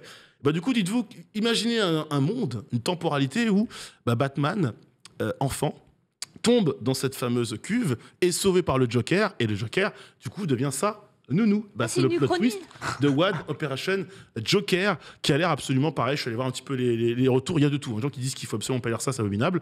D'autres qui disent que c'est super drôle. 2 tomes, si je dis pas de bêtises, à date, peut-être plus. Vous me direz dans le chat évidemment s'il y a des tomes qui m'ont échappé. Mais en tout cas, c'est l'œuvre la plus atypique. Peut-être quand je vous le dis comme ça, la moins intéressante. Pourtant, sachez que c'est celle que j'ai envie le plus de lire. On peut tout faire avec Batman, c'est terrible. Ah ouais, parce que tout marche. Aïe. En vrai. Quel univers. T'as eu un film en début d'année, t'as un jeu qui sort le mois prochain qui lui peut-être marchera moins bien, mais en vérité. Robert Pattinson. Ouais. Et surtout il y a Robert Pattinson, mec. Non mais surtout. Il a bien marché le film ou pas? Le film il a grave cartonné. Il a grave cartonné. Mais le film, le film c'est un banger. Trop bien. Ah ouais. Cette année, le film, c'est une claque. Cette année, t'enlèves Doctor Strange, Top Gun Maverick, t'as Batman et après. Si t'as d'autres trucs, mais en termes vraiment de carton plein. Attends, 2022, il y a eu Dune quand même. C'est 2021. Non, c'est 2021. C'est fin 2021. C'est fin 2021. Déjà ouais. C'est juste avant Spider-Man. Ça va aller, Marie, t'inquiète. Bah oui, c'est en décembre Dune, si je dis pas de bêtises. T'inquiète, ça fait quasiment un an qu'il est sorti. Si, il y a Bullet Train. C'est un film d'été, ça fera pas le même chiffre. Oui, ça fera pas. Carton, mais ça fera pas les mêmes chiffres que les trois autres. On va se battre. Arrête de se battre. Ça fera pas les mêmes chiffres que les 3 autres. De toute façon, t'as vu The Batman, t'as bien évidemment. J'ai vu The Batman. Et t'as passé un bon moment? Oui. Il s'est emmerdé. Non, c'était bien. C'était mieux que Batman Ninja ou pas? C'est différent. Batman Ninja, il y a vraiment de l'action, quoi. Oh. Insupportable. Tu veux que je t'énerve encore plus? Dis-moi. J'étais donc au SDCC 2022. Je suis déjà énervé. Et je sais, t'es tendu là. Et j'avais un rendez-vous, genre, il fallait que je parte du Comic-Con. Ouais. Et mon mec me retient, il me dit, le mec là-bas, c'est Todd McFarlane. Sérieux? Et je lui dis, tu veux qu'on aille le voir? Il me fait, non, bah vas-y, go à un autre rendez-vous. Et il était en train de dédicacer de manière sauvage dans les allées. J'aurais pu te faire dédicacer, hein. Ça dégoûte. Ouais, rien à foutre, quoi. C'est que Todd McFarlane, quoi. Très bien. Je l'avais su, bon. Pas de problème. Voilà, c'était la petite pépite. Des C'est fois, la je croise tomate Akira sauce. Toriyama dans la rue et je mets des vents. Voilà. Chacun son truc. hein. Pourquoi tu mens? C'est lui qui. Mec, c'est un t-shirt très costaud, il est là. Non, mais moi je mettrais un Je vent. mets des vents, je le reconnaîtrai Oui, même pas. bien sûr. Ça par contre, c'est vrai. Mais On sait plus à quoi il ressemble. Avec son survêt de vert. Ouais. Bon, j'espère évidemment, je m'excuse si j'ai écorché quelques noms de famille. Je pense que globalement, ça. Aucun problème. C'était super. Merci beaucoup. Je savais pas qu'il y avait autant de possibilités de lire Batman en manga. J'étais surpris, ça me fait Que ça. plaisir. Tu m'as complètement surpris, en effet. Batman est vraiment une œuvre qui traverse toutes les frontières. C'est juste complètement fou. On peut faire ce que l'on veut. Ça a traversé aussi toutes les frontières. On ne s'attendait pas à le revoir comme ça au Japon, mais Night City est arrivé chez Netflix. Beatle nous en parle. C'est parti.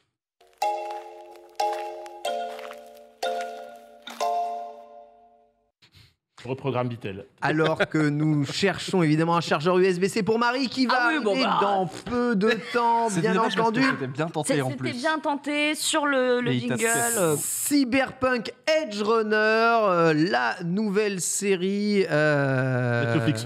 Netflix, tout à fait. Du studio Trigger sur Cyberpunk, annoncé quasiment à la sortie du jeu. Elle est enfin arrivée et c'est la folie. Bitel a maté tous les épisodes, vous en parler du coup aujourd'hui. Alors, est-ce que ça vaut le coup de s'intéresser à ce produit dérivé bien loin quand même du jeu vidéo, hein? Ouais, tellement loin du jeu vidéo, tu vas voir mon très cher Ken. On va un petit peu en parler. En fait, j'ai envie de revenir surtout sur déjà la jeunesse du projet, à quel moment c'est arrivé, puisque évidemment, ça a été effectivement annoncé en même temps que certaines grosses annonces, notamment à l'E3, puisque ça avait été annoncé en juin 2020 que Cyberpunk allait arriver en plus, à travers une licence cross-média en animé.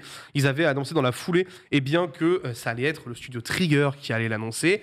Et là, comment vous expliquer qu'à ce moment-là, le monde entier de l'animation s'est juste retourné vers Cyberpunk? Ah bah oui, non mais l'animation était super content, mais quand tu vois l'univers de Cyberpunk, tu te dis c'est Trigger qui va adapter ça, tu te dis oula, pourquoi en fait? Rien à voir avec la direction artistique de l'œuvre en jeu vidéo. Alors, je pense que t'es un peu dans l'abus quand même, mon très cher Ken, on va pas se mentir, parce que ça parle quand même bien fort, hein, on va pas se mytho. Donc effectivement, Trigger, très connu pour ses effets de lumière absolument zinzin, ses couleurs très hallucinantes, ses chara-design totalement bizarroïdes sur certains moments. Franchement, Trigger, ils étaient tout désignés pour adapter Night City en animé. Et ça, vous allez voir après, ils l'ont fait d'une manière... c'est quand même assez incroyable. Donc pendant 1 an et demi, on a absolument aucune information. C'est silence radio, on nous dit, hormis le fait que ça taffe, c'est en prod, Netflix nous balance des petits tweets en mode « Vous inquiétez pas, c'est en cours ». Donc ça, c'est le premier visuel qu'on avait pu nous donner. Qu'on avait eu, et d'ailleurs le héros a changé de coupe le héros a changé de coupe de cheveux, même de tête, je crois, dans la version finale. Ah oui, complètement. Et on était tellement sur les dramas autour du jeu que finalement ça a un peu passé en mode... On s'est même dit, vu que le multi sort plus sur le jeu, peut-être spoiler alert, moi j'attendais plus que l'anime, moi, après avoir joué quelques heures au jeu. Ah oui. Ah bon, moi je vais être honnête, je n'attendais que l'animé. Hein. C'est vraiment, le jeu, en vrai, moi j'ai bien kiffé le jeu, mais franchement, le jeu est super bien. Comme je l'avais dit, moi le jeu, je suis un peu passé dessus parce que j'ai eu beaucoup de bugs sur mes 5 heures de jeu et je l'ai rangé. Ouais, je comprends. Mais donc du coup, moi c'était l'animé qui me tenait en haleine un peu là-dessus.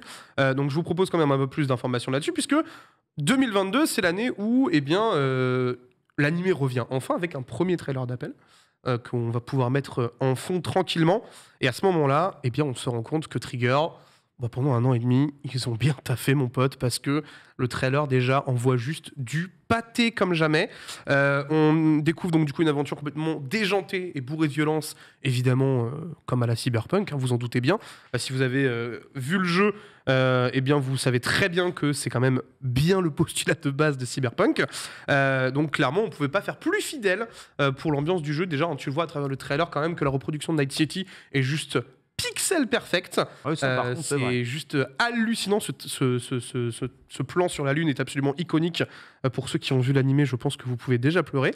Et on sait donc en même temps qu'il sortira à ce moment-là le 13 septembre avec une totalité de 10 épisodes. Format plutôt étonnant, puisque d'habitude on tourne autour de 12-13 pour une saison d'anime. Cette fois-ci, c'est un récit en 10 épisodes. Et pour le coup, ça rentre parfaitement. Au contraire, ça a même permis, je pense, de ne pas aller trop loin sur ce Cyberpunk. C'est un récit terminé ou pas? C'est un récit fini. C'est un récit fini. Voilà, c'est ça. D'accord, ok, c'est pas vraiment. Totalement. Ça invite pas à la saisonnalité du truc. Enfin, ça n'ouvre pas vers un cliffhanger incroyable qui dit il y aura une suite gigantesque obligatoire qui donne pas la fin. Qui donne pas la fin. Non, mais ce que je veux dire, c'est que ça finit quand même. Ah non, ça finit. Vraiment. J'allais dire l'histoire, mais comme l'œuvre finit. Alors, peut y avoir une suite potentielle, mais la fin, c'est une fin. Il y a aucun débat. Genre, s'il y a une suite, c'est con. Hein? S'il y a une suite, c'est genre vraiment tiré. Tu penses? Ça va être un spin-off sur un autre perso. Pour moi, en fait. Cyberpunk a tellement de potentiel, avec tellement de personnages fous dans l'univers que pour moi, limite, tu pars sur une autre histoire, tu vois. D'ailleurs, le seul lien avec le jeu vidéo, c'est l'univers ou ça s'arrête là? Ouais, c'est l'univers. En fait, c'est l'univers et t'as un personnage du lore qui revient. Donc, ah ouais, les easter eggs. Hein, mais t'as un petit peu d'easter egg et autres, mais vraiment, c'est une histoire faite pour l'animé. Tout a été écrit et fait donc en collaboration entre CD Projekt et Trigger. Enfin, vraiment, c'est un truc original, quoi. Et franchement, ça fait du bien. On a ensuite donc du coup plusieurs trailers qui s'enchaînent et tout. On a des visuels absolument fous qui se mettent à sortir, où c'est à ce moment-là qu'on se rend compte vraiment que Trigger ils sont extrêmement chauds au niveau du car design et qu'ils ont complètement capté l'essence de Cyberpunk pour te rendre vraiment ce visuel aussi claquant qu'ils ont pu nous dévoiler, ainsi qu'un dernier trailer Non Safe for Work qui avait vu le jour, qui pour le coup avait fini complètement d'achever tout le monde et tout le monde était complètement hypé par ce très cher animé. On va maintenant passer un peu à la sortie de tout ça. Comment ça a été reçu ? Eh bien, je peux vous assurer que Cyberpunk, ça a été reçu de manière hallucinante, puisque sur IMDb, on est sur une note de 8,7 avec plus de 4500 reviews. Aujourd'hui, on en est à ce moment-là, quand je l'ai écrit, c'était il y a 3 jours, on est passé donc à 5300 reviews, je crois, en quelques jours. Donc ça commence à être plutôt pas mal. Rotten Tomato, on est à 100% et on est 100% Rotten Tomato. On a 97% du côté de l'audience. Donc c'est pour te dire à quel point ça commence à cartonner. Et du côté de My Anime parce que My Anime c'est quand même un truc assez important du côté de la communauté Weeb, c'est plus de 45 000 personnes qui l'ont noté en une semaine. Pour vous donner un titre de comparaison, Call of the Night, l'un des plus gros succès de la saison, qui a commencé donc en juillet, compte 56 000 personnes qui ont noté l'animé. Ok, d'accord. Donc c'est 11K de moins seulement. Cyberpunk en une semaine a détruit My Anime List. Avec une note moyenne de 8,7, ce qui est une très très bonne note sur MyAnimeList. Gros buzz alors. Gros buzz. On a effectivement, Monsieur Donald Regnault à la direction artistique de la VF, pour ceux qui sont fans de la VF. Bon, on va passer un petit peu... Je sais, il avait déjà travaillé sur Promare avec... Oui, tout à fait. Pour les adaptations au studio Trigger, donc il connaît bien... Je pense qu'il y a moyen que ce connaît bien sûr. Bon, moi, la question que je me pose là, c'est Trigger. Donc, une des peurs qu'on peut avoir, c'est qu'il n'y ait pas de scénario, en fait. Évidemment qu'il y a un scénario, on a une vraie histoire qui tient de bout en bout. On a donc du coup, déjà... Comme je l'ai dit, ça ne reprend pas une intrigue du jeu. On va suivre les aventures de David Martinez, qui est un jeune étudiant à l'académie de Arasaka. Il vit dans un taudis. Tu vois, il vit dans les gros méga blocs où tu vas et tu loues ton truc pas cher avec sa mère. Et le problème, c'est que sa mère, malheureusement, elle n'est qu'infirmière et elle ne gagne pas suffisamment sa vie pour lui payer donc du coup ses études. Et en même temps, les mises à jour logicielles qui sont très chères que demande l'école.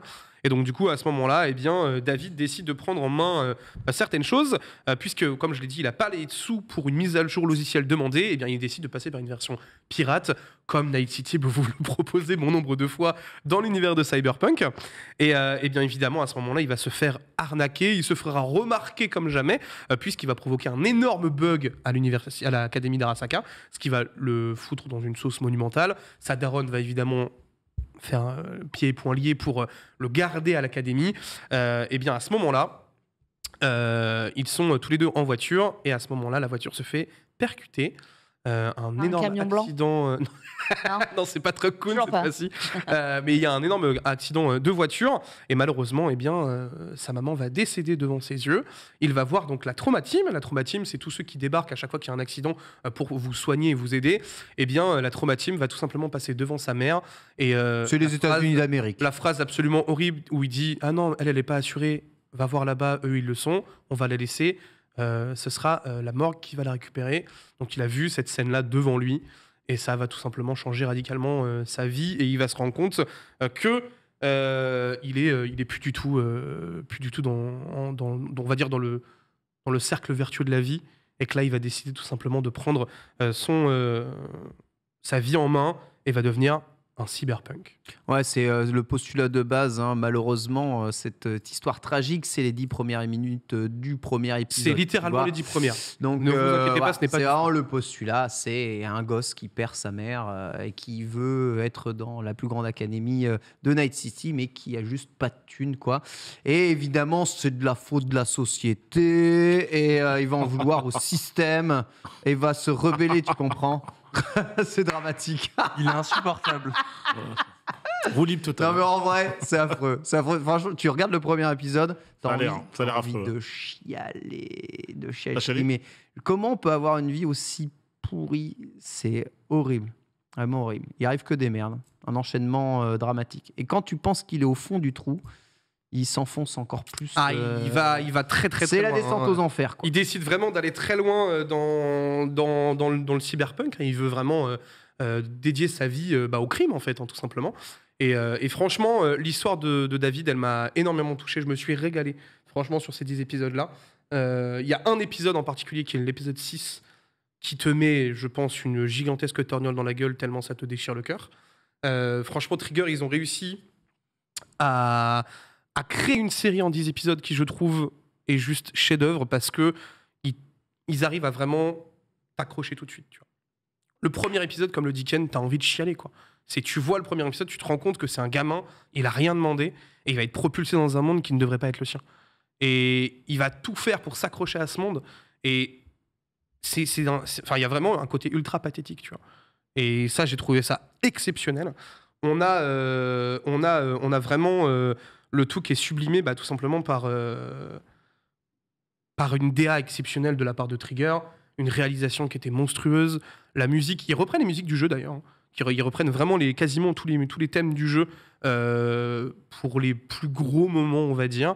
Et franchement, ça marche super bien. Je vous invite très, très, très, très fort à découvrir un petit peu aussi le staff qu'il y a autour de Trigger, parce qu'on a notamment Yuto Kaneko qui a tout simplement bossé sur Evangelion numéro 3, Evangelion numéro 4. Il a bossé sur Kill la Kill, sur beaucoup de choses. Vraiment, ça a été... le type est plutôt chaud pour le chara design. Et également Yo Yoshinari qui a bossé, lui, carrément sur la série Evangelion. Donc... Au niveau chara design et réalisation, on est plutôt tranquille. Il y a eu du très très très solide. Donc franchement, déjà juste ça, vous pouvez y aller sans aucun problème. Moi, honnêtement, je vous le dis, je pense que c'est l'un des animés de 2022. Ouais. En termes d'impact, en termes de puissance, c'est clairement l'un des plus beaux animés qu'on ait pu voir sur 2022, aussi bien au niveau de l'histoire que au niveau de l'animation. Même si, attention, on sent qu'il y a certains épisodes qui font un peu tampon, puisque tu vas avoir... Je trouve sur certains épisodes pas mal de réutilisation de plans. Vous savez, les réutilisations de plans, c'est pour réduire au maximum le coût de certaines scènes.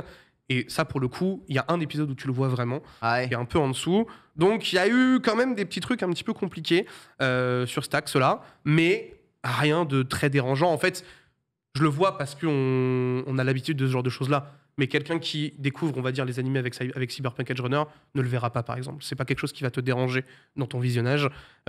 Franchement, prenez juste le temps de regarder cette série qui vaut le coup.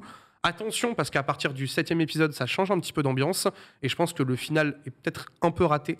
Parce que ça va peut-être un peu trop vite. Justement. Moi, je m'attends à un final à la Trigger de toute façon. C'est-à-dire, ça va être vous connaissez pas comment ça fonctionne le studio Trigger, c'est que tout a l'air normal dans l'animé que tu regardes, et puis à un moment, c'est l'escalade, et c'est l'escalade jusqu'à l'infini, et tout devient n'importe quoi, et à la fin, ils s'envoient des planètes à la gueule. Donc, je vais voir s'ils finissent tous sur la Lune. À la fin, j'en suis pas encore à la fin du truc. Musique Akira Yamaoka. La VF, ça posait la question. Très bien, on vous dit, il y a quand même Donald Renew qui a travaillé sur la direction de la VF. Dorothée Poussé ou Alexis. Donc vous pouvez le regarder en français, c'est vraiment vraiment cool. Lila Lacombe. Marie, tu disais Lila Lacombe aussi en VF. Voilà. Ouais, Lila Lacombe sur le perso de Rebecca qui est exceptionnel. Donc non, franchement, voilà. Il y a un truc qui a un tout petit peu trop changé sur la fin de la série, mais franchement. Moi, c'est un très gros 8,5 sur 10. Et franchement, je vous conseille très très fort d'aller vous régaler devant. Alors, au cas où, question quand même, parce qu'il y a des gens qui vont me la poser. Est-ce qu'on a besoin d'avoir joué à Cyberpunk ? Ah non, je te le dis tout de suite. Vous n'avez absolument pas besoin de jouer à Cyberpunk. Et même, je crois que c'est le meilleur. Enfin, je pense que c'est le meilleur produit promotionnel pour le jeu. Parce que totalement. Il y a rien qui met. Ouais, sûrement. Il y a rien qui met aussi bien en avant leur univers, je pense, que ça. Que cet anime. En tout cas, moi, pour le moment. J'en suis épisode 4. Donc, non, mais en fait, en fait, c'est juste qu'il faut que tu t'habitues au langage que va utiliser Cyberpunk, tu vois. Les DS, le Chrome, ce genre de choses-là. Ouais. En fait, c'est des trucs que tu vas être dérouté quand tu ne connais pas le jeu sur le premier épisode. Au deuxième, tu as déjà compris ce que c'est, quoi. Il n'y a pas de problème là-dessus. Et franchement, vous allez très vite être emporté par Trigger. Enfin, en tout cas, toi, tu l'as vu ? Pas encore. Pas encore. J'ai envie de Cobra Kai, ça arrive. Tu vas voir, ça va être incroyable. Et évidemment, d'ailleurs, pour en parler aussi, quand même, parce que ce jeu refait évidemment parler de lui avec Edge Runner, mais il faut savoir que ça a récupéré plus de 80 000 joueurs sur la semaine, là. Parce que les gens reviennent évidemment dessus, ne serait-ce que pour aller, en fait, tout simplement dans Night City. Ouais, et se rendre compte, en fait, que Trigger a été des monstres sur la reproduction. Ouais, ils sont trop forts. Ils ont repris des vrais trucs. Ça fait quand même 2 produits d'appel pour des jeux sur lesquels Netflix se positionne. Ils se positionnent bien. Donc, j'ai cité tout à l'heure Arcane, Cyberpunk. À chaque fois, ça marche. The Witcher aussi. The Witcher aussi. Les gens, du coup, retournent sur les jeux, s'y intéressent. En gros, en fait, c'est très simple. Tu connais pas le jeu, t'es un peu dubitatif, tu regardes la série, tu kiffes la série, t'as envie de jouer au jeu. Après, est-ce que tu vas rester longtemps sur le jeu? C'est une autre histoire, mais l'intérêt, il est là. Et c'est archi bien joué, en fait. Non, franchement, ils ont... Voilà, Cyberpunk Edge Runner, 10 épisodes sur Netflix, c'est manga sûr, ou animé sûr, validé justement. Ici, ça t'a donné envie de mater, Foster? Ouais, grave, ça fait un petit moment, je vais regarder parce que les animes science-fiction un peu... futuriste et justement ambiance cyberpunk, il n'y en a pas énormément, je trouve. Était évidemment la référence, tu vois, mais... Et tu retrouves d'ailleurs il y a un peu de Ghost in the Shell. Si, bah let's go. Enfin, en tout cas, ça fait envie, quoi.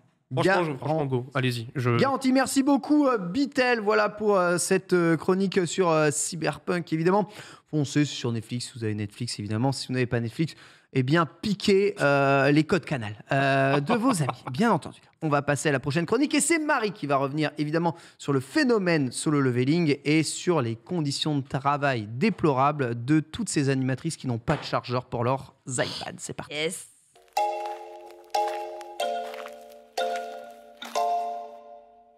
Il faut toujours avoir un flow à proximité puisque, regarde, les conditions sont fabuleuses. J'ai pu avoir suffisamment de batterie pour cette chronique. Je reviens sur le run. Formidable, Marie. Alors, solo leveling, on en parle évidemment aujourd'hui puisqu'il y a quelques semaines, ça a vraiment fait l'actualité. Mais ça fait pas mal de temps que ça fait l'actualité, pas forcément pour de mauvaises choses. On va revenir rapidement sur ce qu'est solo leveling. Pour ceux qui ne savent pas, c'est une série à la base de web roman signé Chugong. Ça a été publié en ligne en 2016 sur Kakao dans un premier temps, puis édité chez Papyrus. Et la série est composée, donc la série de romans est composée de 270 chapitres scindés en 14 volumes. Donc c'est quand même un gros morceau. D'ailleurs, vous avez des éditions collector magnifique, sublime. Et du coup, dans cette histoire, on y suit. On est dans un monde en fait où des portails se sont mis à s'ouvrir, à libérer des monstres, des donjons ont commencé à pop. Et du coup, l'humanité s'est adaptée à cette menace et a commencé à développer des super humains, des super chasseurs. Tout le monde ne n'est pas chasseur, seulement des élus. Et la densité de leur pouvoir est notée. C'est-à-dire que plus vous êtes puissant, plus vous naissez S, plus vous êtes à chier comme le héros et plus vous avez des chances d'être noté E. Malheureusement, pas moyen de changer ton grade de classe. Hein. Tu nais E, et ça veut dire que tu seras quand même plus fort que la plupart du reste des humains, mais tu tombes face à un champion de MMA, un Cyril Gann, il te défonce ta mère, et c'est tout.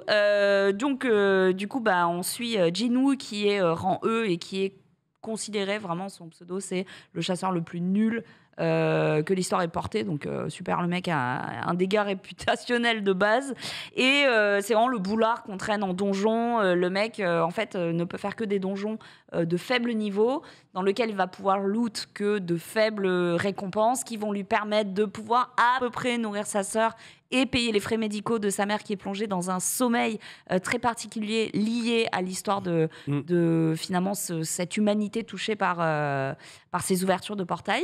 Et un jour, dans un donjon, ça se passe très très mal. Il va être laissé pour mort. Il va être laissé très pour très mort. mal. C'est vraiment très mal. C'est un euphémisme. C'est très bien dit, Marie. C'est assez traumatisant dès les premiers chapitres. Là, j'avoue. Le visage de l'antagoniste, etc. C'est très dur. Et en fait, il va se réveiller et il va se rendre compte qu'il est devenu un joueur et non plus un chasseur. Il y a une interface à l'intérieur de lui que lui seul est capable de voir. Et il va pouvoir PEX, il va pouvoir faire des quêtes solo et pouvoir augmenter son niveau. Donc passer de rang E à F, etc. jusqu'à devenir extrêmement puissant et incroyable. Découvrir finalement quelle est la vérité derrière la menace de l'humanité, etc. Et est-ce qu'il pourra y faire quelque chose. Donc ça, c'est le postulat de solo leveling. Ça a été adapté du coup en webtoon. Donc à la base, je vous ai dit, c'est un web roman. Ça a été web roman. Okay. Du coup fait par Dubu, qui est donc un auteur, donc Jang Song-rak alias Dubu, qui a fondé le Red Eye Studio et qui a repris en main cette série de romans pour en faire un webtoon, énorme chapitre, énorme succès, 179 chapitres pour cette adaptation qui a commencé en mars 2017, toujours sur Kakao. La publication s'est terminée en décembre 2021 avec quelques 14 milliards de lectures. 9 langues traduites. Incroyable. C'est un succès phénoménal à travers le monde. Là, c'est entier. fini Solo Leveling. Oui, C'est fini, c'est c'est fini. terminé, on connaît la fin, etc. En France, c'est Delcourt qui a obtenu les droits d'exploitation numérique, mais aussi les volumes physiques qui sont disponibles dans leur collection K-Books. 400 000 volumes écoulés, c'est pas rien. C'était le premier webtoon, il me semble, arrivé en... 400 000 400 000, je trouve ça énorme. Ils ont 400 000 là, des 400 5 000, tomes. sachant que c'est plus cher qu'un manga, c'est colorisé, c'est adapté dans un format qui est un peu plus grand. Donc honnêtement, je pensais pas qu'il y aurait un tel non, c'est indécent. succès. Le succès autour de 400 Solo 000, Leveling, mais il est 400 000, il est c'est colossal. violent. C'est Mais- énorme. En vrai, c'était une hype qui était attendue depuis longtemps. Et moi, je suis content de voir que les fans ont répondu présent à ce moment-là. De ouf. Parce de que, effectivement, la hausse de prix aurait pu être fatale, je Ah bah franchement ça aurait pu être fatal. Picoma, l'application japonaise, récupère le mastodonte pour son déploiement chez nous. Donc c'est quand même un truc à plusieurs centaines de milliers d'euros qu'il s'offre. Donc on parle vraiment d'un carton multiplateforme, interplanétaire.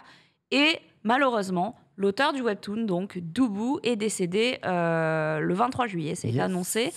37 ans, ça a fait l'effet d'une bombe. Il est 37 ans. Bah, Wow. 37 ans, c'est too young to die, quoi.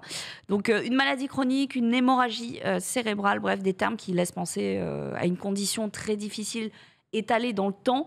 Mais la question s'est posée de savoir si son environnement professionnel n'avait pas finalement précipité aussi les choses. C'est une question que se pose du coup la Webtoon Association, qui est donc une institution qui protège, une sorte de syndicat des auteurs de Webtoon. Et dans un communiqué du 8 août, ils ont déclaré que l'environnement de travail meurtrier, et c'est le terme, et à haute intensité que l'industrie a créé est une réalité extrêmement difficile. Tant que la quantité excessive de travail n'est pas stoppée, l'auteur de Webtoon est en train de mourir. Selon l'enquête qui a été faite en 2021 par cette même association, et par la Korea Creative Content Agency, les auteurs de Webtoon travaillent en moyenne 11 heures par jour, 5,9 jours par semaine. Okay, donc ça, c'est une moyenne. Encore une fois, là, on a... Qu'est-ce que t'en penses, Foster, un peu Jamais on m'impose. Ah ouais, jamais. Là, c'est t'as juste le incroyable, fer de c'est lance du horrible. webtoon. Bah, quoi. c'est ça. En fait, là, c'est un auteur de classe A. Était-il touché par les mêmes problématiques que les plus petits auteurs de Webtoon? Ça aussi, c'est une question qui est abordée par ce sondage et par cette enquête. Ils travaillaient la plupart plus de 12 heures, 40% quand même des 800 auteurs interrogés, ou travaillaient 7 jours sur 7 pour Oui, normal. 36,6% d'entre eux. La durée légale du travail stipulée par la loi du travail en Corée est de 8 heures maximum par jour, Et bon, la dépasse de 4 52 heures. heures maximum. Tout va bien. Tout va bien. Mais, 50% de plus. 4 heures d'heures Voilà. sup tous les jours, tout va C'est même bien. plus du crunch, c'est bien au-delà. Pas, même pas et payé, pas, c'est pas pas de payé. week-end. Hein. Pas de week-end. Oh bah c'est Ouais. génial, quelles conditions. week-end. Je pars tout de Et suite. t'es payé qu'aux ventes, hein, finalement. Et la plupart des auteurs de Webtoon Donc, balle. ne sont pas embauchés selon cette loi du travail. Donc ils ont des contrats Oui, c'est ça. qui Ouais. ne les protègent pas. Oui, bien sûr, bien sûr. Ah non, mais c'est des Donc contrats spéciaux. ils peuvent sauter en cours de mission, quoi. Hein En cours de mission, ils peuvent sauter. Bah, Bah oui. Et puis, attends. c'est-à-dire que c'est si génial. ton Webtoon ne marche pas, Ouais, ciao. hein. ciao. Non, mais et puis surtout qu'en plus, du coup, bah, c'est légal, quoi. On t'exploite à fond, mais c'est légal. C'est légal. Il n'y a pas de. En tout cas, c'est pas illégal. C'est comme ça que ça fonctionne. Encore une fois, tant que c'est pas illégal, tant que c'est pas Oui. écrit dans la loi, Voilà. c'est légal. Et le studio donc qu'il a fondé nie tout surmenage. Ils ont répondu officiellement. Nous ne pensons pas qu'il existe une relation causale significative entre la cause du décès de Dubu, qui avait donc une maladie chronique, et son environnement de travail. Ça faisait 6 mois que la série s'était terminée. Il était en poste dans ses activités professionnelles, donc a priori, bon voilà, il n'était pas surmené. Il souffrait donc d'hypertension artérielle. Le studio avait mis en place un système qui mettait beaucoup de main-d'œuvre dans chaque étape de la production des webtoons, comme la narration, la composition, le dessin au trait, la colorisation. Il s'agissait de réduire autant que possible son fardeau en tant qu'auteur. Et du coup, c'est vrai que, encore une fois, c'est un auteur de première classe. Je ne pense pas qu'il avait les mêmes problématiques que les autres auteurs. Par contre, quand on fait le parallèle avec les auteurs de manga, première classe ou pas, les conditions, elles sont ce qu'elles sont. Donc, n'y voyant pas forcément une excuse. Et de nombreux auteurs de webtoon, du coup, suite à cette enquête, ont commencé à parler, mais toujours de manière anonyme, parce que bon, faut quand même gagner sa vie et que tu peux pas, on va pas risquer d'être cracher pris. sur voilà. Du coup, ils ont tous reporté des maladies professionnelles majeures ou mineures, telles que des syndromes du canal carpien, des hernies discales, des pertes de vision ou des cancers dans les plus graves des cas reportés. Certains écrivains ont même déclaré: si vous n'allez pas aux urgences pendant que vous écrivez une série, c'est que vous n'êtes pas un vrai écrivain. Ça, c'est une vanne qu'ils se font entre eux. Ah, c'est super drôle. Bonne Moi, j'aime ambiance. bien. Débat. J'aime bien. C'est que tu t'es pas assez Combien de donné. fois aux urgences, toi 6. Waouh, frérot, petit joueur. Petit joueur. Bien joué, Petit joueur. Il y a l'écrivain, donc l'auteur Gray, qui faisait le webtoon Wollongong Chonlock en 2017, a révélé qu'il avait un diagnostic de cancer de la thyroïde et que c'était dû notamment au stress et au surmenage. Ah ouais. Donc voilà, c'est plusieurs cas qui ont été reportés. Et du coup, la secrétaire générale donc, de la Webtoon Writers Union a dit que justement la mort soudaine d'écrivains de webtoon, c'était pas du tout quelque chose de rare. Ça arrivait chaque année. C'est juste qu'on n'en parle pas. Et elle dit, mais en fait, les gars, ça arrive chaque année que des auteurs meurent dans un anonymat le plus total et les séries s'arrêtent. Pourquoi ils travaillent comme des forcenés, parfois pour 1, 2, voire plus de séries? Tout simplement parce qu'ils ne gagnent pas assez leur vie.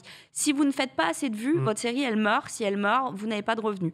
Parmi ceux qui arrivent à tenir à peu près une série sur plusieurs chapitres, ils gagnent à peu près 17 000 € par an. 17 000 €, le prix des loyers en Corée, la vie en Corée, en fait, ça n'existe pas. Donc, ils sont obligés de prendre un taf à côté, etc. C'est une réalité qui est très dure. C'est là que tu te rends compte quand même que le manga Bakuman était plutôt ouf là-dessus, parce que c'est littéralement le début du manga où tu apprends que l'oncle de Mashiro est mort de surménage. Ouais, surmené. Ouais. C'est un truc de ouf, en vrai. C'est horrible, hein. Et du coup, la plupart disent, en fait, si vous voulez que votre série tienne la route et que vous ne cédez pas la pression et que vous remplissez toutes les cases qu'il faut pour être un auteur à succès, vous devez à peine manger, vous ne devez clairement pas dormir, en fait. Donc, ils disent, on dort 1 à 2 heures par nuit, voire par jour, et on travaille toute la nuit pour pouvoir rendre les chapitres à temps. Oh, l'enfer. Et il y a aussi l'opinion publique. Quand des webtoons sont trop en pause, ce qu'on appelle des coupes dans les séries, donc des chapitres qui sont reportés, etc., les fans ne sont pas du tout empathiques. Pas du tout. Pour eux, c'est absolument anormal que l'auteur ne fasse pas son devoir envers ses fans et qu'il les oublie. Donc, il n'y a vraiment pas d'empathie ni de compréhension, ce qui fait que c'est un cercle culpabiliser avec tout le sucre qu'on a cassé sur le dos de Togashi, là, ça va être de notre faute. En vrai, sur ce que Marie dit, on parle du webtoon, mais c'est valable pour tout. Quand tu kiffes une série, tu veux que la suite arrive très vite. Et plus ça met de temps, plus tu râles. Tu prends pas en compte le coût de production, le studio. Et je parle pas que du manga papier, je parle vraiment en globalité dans le divertissement. Je pense que les premières véritables phases d'empathie dans le monde du manga, elles ont dû arriver... Je crois quand Tite Kubo avait des problèmes de santé, c'était vraiment le moment où ils ont commencé à devenir un peu empathiques. Et récemment, Eiichiro Oda pour One Piece, qui avait fait plusieurs malaises. Alors là, vraiment, tu avais un soulèvement des fans de One Piece pour dire... frère, stop, prends le temps, c'est bon, ton œuvre elle est parfaite, prends ton temps. À un commentaire du chat qui dit non, c'est faux, dans les commentaires, il y a toujours un max de soutien pour les auteurs. Attention, je parle des commentaires coréens. Ah ouais. Donc, à moins que vous lisez le Hangul, vraiment, je parle pas du commentaire de Damien du 54 qui dit force à toi, je patienterai. Je vous parle vraiment des fans coréens. C'est ça. Et c'est à dissocier des autres fans. C'est vraiment. De ouf. Voilà. Et puis pour souvent des petits auteurs, des fans, tu vois, de niche de petits auteurs. Pour le coup, j'en profite pour couper un tout petit peu, mais vraisemblablement, le tome 37 de Hunter x Hunter est annoncé pour le 4 novembre prochain au Japon. Il faut savoir que le tome 37 était bloqué tant qu'il n'y avait pas les chapitres du tome 38 qui étaient sortis. Donc là, les premiers chapitres du tome 38 sont sortis. Voilà, tweet incroyable du Shonen le Jump. Japon libéré. Le Japon libéré, le volume 37 de Hunter x Hunter arrive. Voilà, bon, bref. Ouais. Juste pour le coup, il y a une réflexion que je trouve très bonne aussi, c'est que la vraie prise de confiance, ça a été la mort de Miura. Pour le coup, ça a été ce truc-là. Ça a été un gigantesque électrochoc sur la condition aussi bien des mangaka que des types qui font du webtoon. Donc c'était une dissection aortique. On se souvient, Miura, 54 ans, un énorme choc. Et ça avait été un choc retentissant en Corée, dans le milieu des auteurs aussi. Du coup, la secrétaire qui est en charge de cette association, cette union des auteurs de webtoon, elle est scénariste elle-même. Elle dit qu'elle reçoit une redevance mensuelle de 200 000 won. 200 000 won, c'est moins de 200 euros par œuvre, mensuelle. Hein. Donc, elle doit faire 3 œuvres en même temps pour survivre un mois. Si une série s'arrête parce qu'elle n'est pas assez regardée, parce qu'elle est devancée par une autre œuvre, etc. Ouais, c'est les subventions qui tombent. En fait, c'est ça qu'elle perd, quoi. Donc, mais il faut devenir youtubeur, hein, c'est plus rentable. Il y a 40% des auteurs qui déclaraient qu'ils étaient surmenés, etc., qui ont quand même dit qu'ils ne voulaient pas faire de pause, même s'ils étaient malades ou qu'ils allaient aux urgences, parce que le flux de travail interrompu égale la mort de leur travail. T'imagines quoi? Enfin, c'est un truc de fou quand même. Hein. Le angoissant. En fait, c'est très angoissant, mais le problème, il est en haut de la chaîne. T'es tendu tout le temps, quoi. Mais tout tu savoures pas ton œuvre. On paie, nous, consommateurs, nous ne payons réellement jamais le bon prix pour les œuvres que nous lisons. C'est tout. Enfin, il faut se rendre compte juste de ça. C'est que le problème, c'est qu'on ne veut pas payer, que les webtoons, on les regarde quasiment tous gratuitement et tout. Et en attendant, t'en as qui cravache pour t'offrir le truc. Faut pas s'étonner si toute la chaîne est complètement baisée. C'est pour ça, je dis, il faut mettre le prix pour lire ce genre de truc-là si on aime bien. C'est important parce que sinon. Après, c'est vrai que t'as un alien. Il s'appelle Mashima. Le type, il est sur tous les projets. Il dort 1 heure par nuit. Il est toujours fringant. Et le problème, c'est que t'en trouveras toujours 1 sur 1000 des surhommes comme ça qui sont capables de tout faire. T'as l'impression qu'ils sont incroyablement, ils ont énergie infinie, tu vois.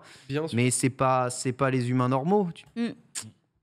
Donc voilà, malheureusement, l'étude, franchement, elle est hyper longue, elle est sur 4 pages, vous pourrez la retrouver sur Internet.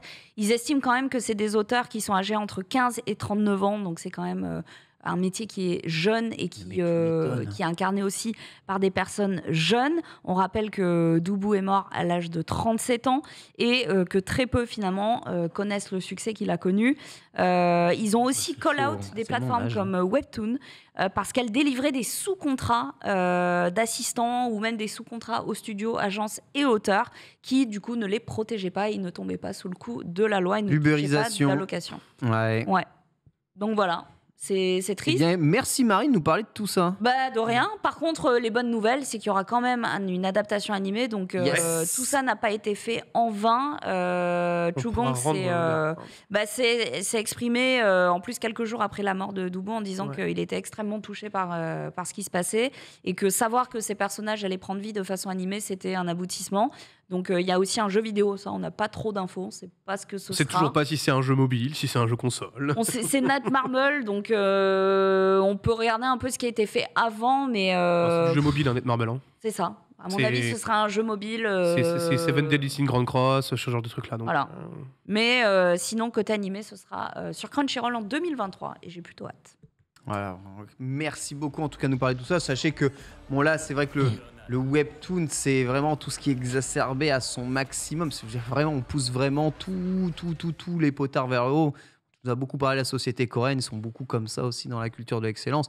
Mais même les dessinateurs ou les auteurs de BD, de manga en France, si t'es pas à succès aussi, ça pousse pas mal. C'est des métiers passion, donc en fait tu pousses toi-même naturellement en te disant vas-y, tout va aller. Mais la créativité et le côté artistique, il est un peu quand même, il est plus reconnu chez nous que là-bas. Là-bas, être créatif ou artiste. Mais 1000%. Mais c'est que déjà chez nous, j'en connais qui font des burn-out ou qui sont déjà dans le mal, tu vois, déjà chez nous, avec plus de protection du truc. Où t'imagines, là-bas en Corée, avec encore plus de travail, encore plus de pression, encore plus de trucs, c'est juste un truc de malade. Et pourtant, t'imagines, il y a ce genre de truc-là, et pourtant, chaque année, t'as de plus en plus de dessinateurs, d'auteurs qui essayent. Ouais. C'est un truc de fou, quand même. C'est pour ça que l'alerte, elle est véritablement tirée, quoi. Ouais, je sais pas, ça doit être... Sûrement comme les joueurs de FIFA FUT, tu vois. Chaque année, on sait que c'est une banane. Gros, c'était sûr. Et pourtant, chaque année, il y en a de plus en plus parce qu'ils veulent tirer CR7, quoi. Tu vois. Il t'a quand même mis une balle, hein. Mais gros, mais c'était fastoche. Il regardait par là, il me regarde, et je me dis, qu'est-ce qu'il va pouvoir dire? Il va parler de Marvel ou de FIFA? Et il a parlé de FIFA. Mais oui, parce que les gens aiment rêver, devenir un auteur à succès. On aime tous rêver. On aime tous rêver. C'est ça la passion. Il y a une question de passion et de rêve. On veut devenir le seigneur des pirates tous, mais dans One Piece, combien meurent par le fond? On s'en fout des autres. Il n'y a que le film qui nous intéresse. Voilà, c'est ça le truc. Ah oui. Merci beaucoup, Marie. On va se terminer avec la dernière chronique et c'est Foster qui va nous parler d'une œuvre, Hell's Paradise. C'est parti.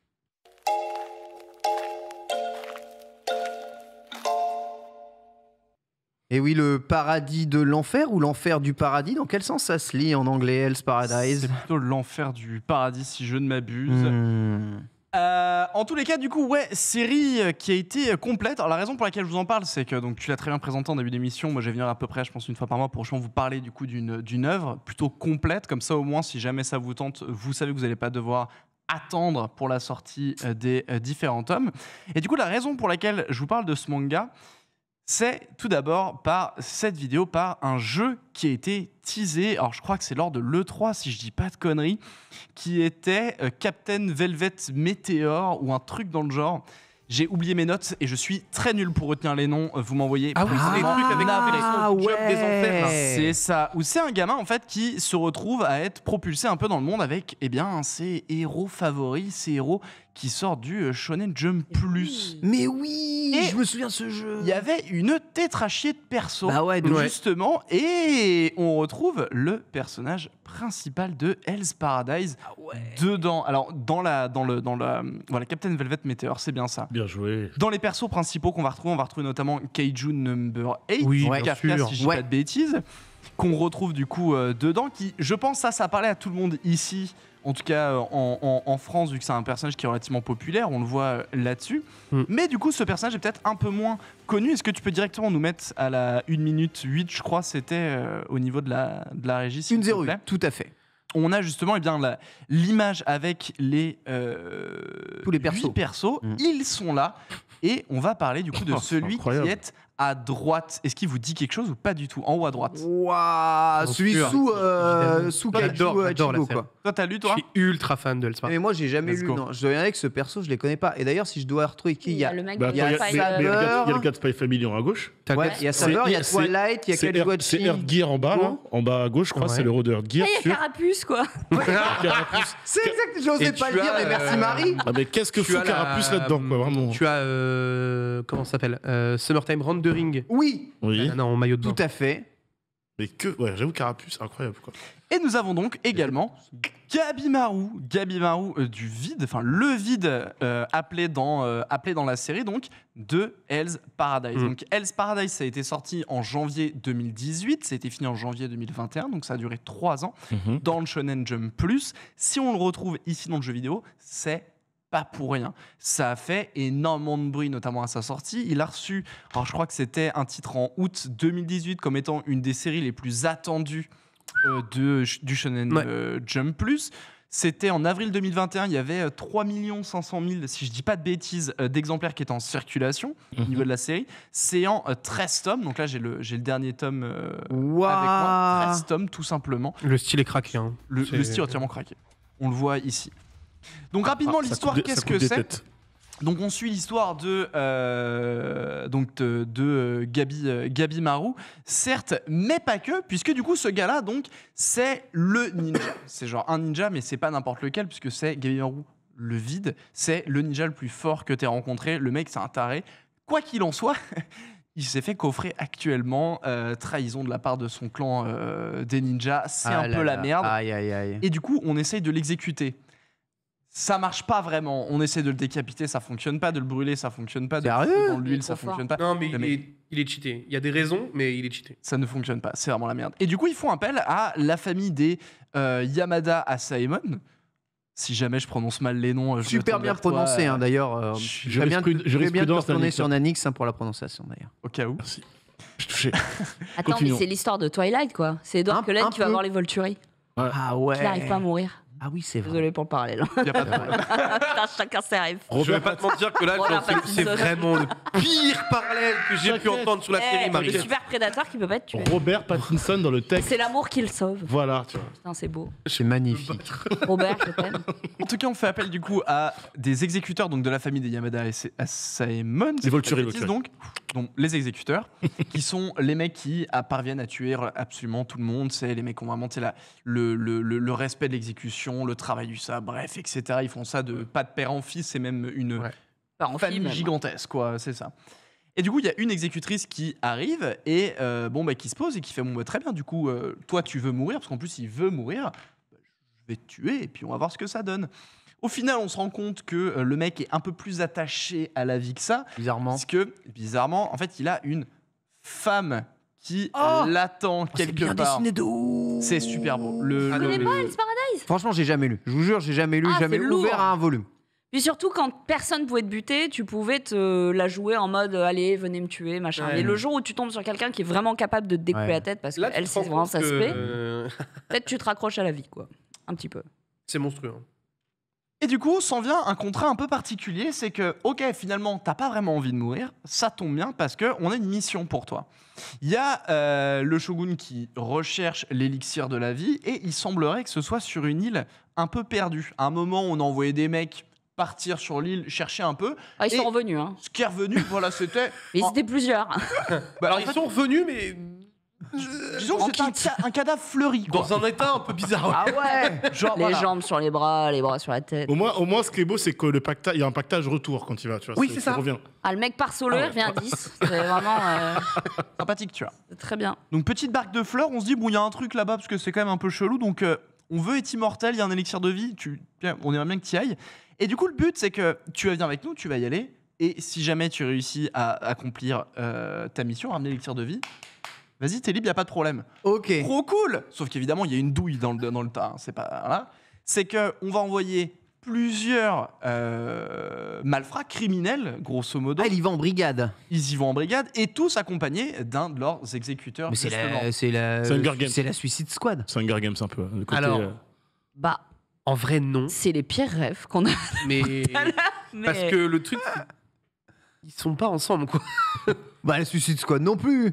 Ah si. Un peu plus. Bah, si. c'est un peu Après, plus Terraform Mars en vrai. Hein. Ah ouais. C'est genre chaque squad avec chaque Ouais. leader et à un moment peut-être qu'ils jouent pas vraiment ensemble quoi. On D'accord, verra ok. ce qui se passera, quoi. tu vois. Il y a un leader, un suiveur, mais des fois le suiveur il peut jouer Je joue le. pas trop, le Toi, leader voilà. il est plus. Exactement. Donc ils arrivent à plusieurs dans une île isolée et là c'est Battle Royale avec une mission trouver la couronne L'élixir de vie. Oui, l'élixir de vie. Alors, de bon, Fall Guys. C'est pas véritablement Battle Royale, mais en effet, celui qui parvient à ramener l'élixir de vie, de fait, sera gracié de tous ses, Ok, de tous ses d'accord. crimes. Évidemment, si le reste ne le fait pas, Fait top 1. c'est un peu la merde. Ouais. Oui, t'as plutôt envie d'être Ok. celui qui le ramène.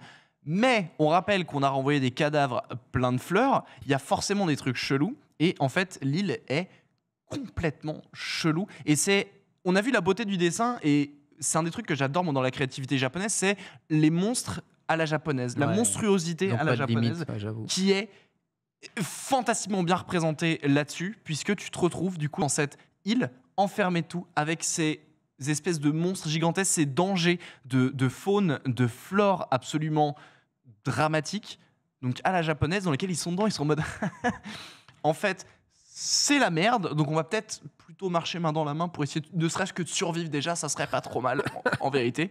Et du coup on se retrouve donc plongé, ça c'est le plot du premier tome. Ouais, c'est vraiment Ok, carré ok, comme ok, ça. ok. Premier tome, on est balancé là-dessus. Mhm. Et donc après, vous avez 12 tomes supplémentaires où vous découvrez ce qui se passe sur cette île. Pourquoi ça se prend le sbeul? Est-ce que cet élixir existe véritablement? Ah ouais, bah, j'avoue. Mensonge, il mensonge y a la potentiel, question de mensonge l'existence. Pas ce qu'ils cherchent quoi. C'est le Ouais, Graal, l'existence les du gars. Graal, ouais, c'est ça. Ah, en En fait, gros, les cherche un Japonais truc, quoi. envoyés là en mode. Ouais, on vous jure, il y a ça. Bon, Ouais, source Oh. t'es tes frères sur Twitter, PP Exactement. Inspecteur, quoi. Voilà, c'est ça. Ok, d'accord. Inspecteur, exactement.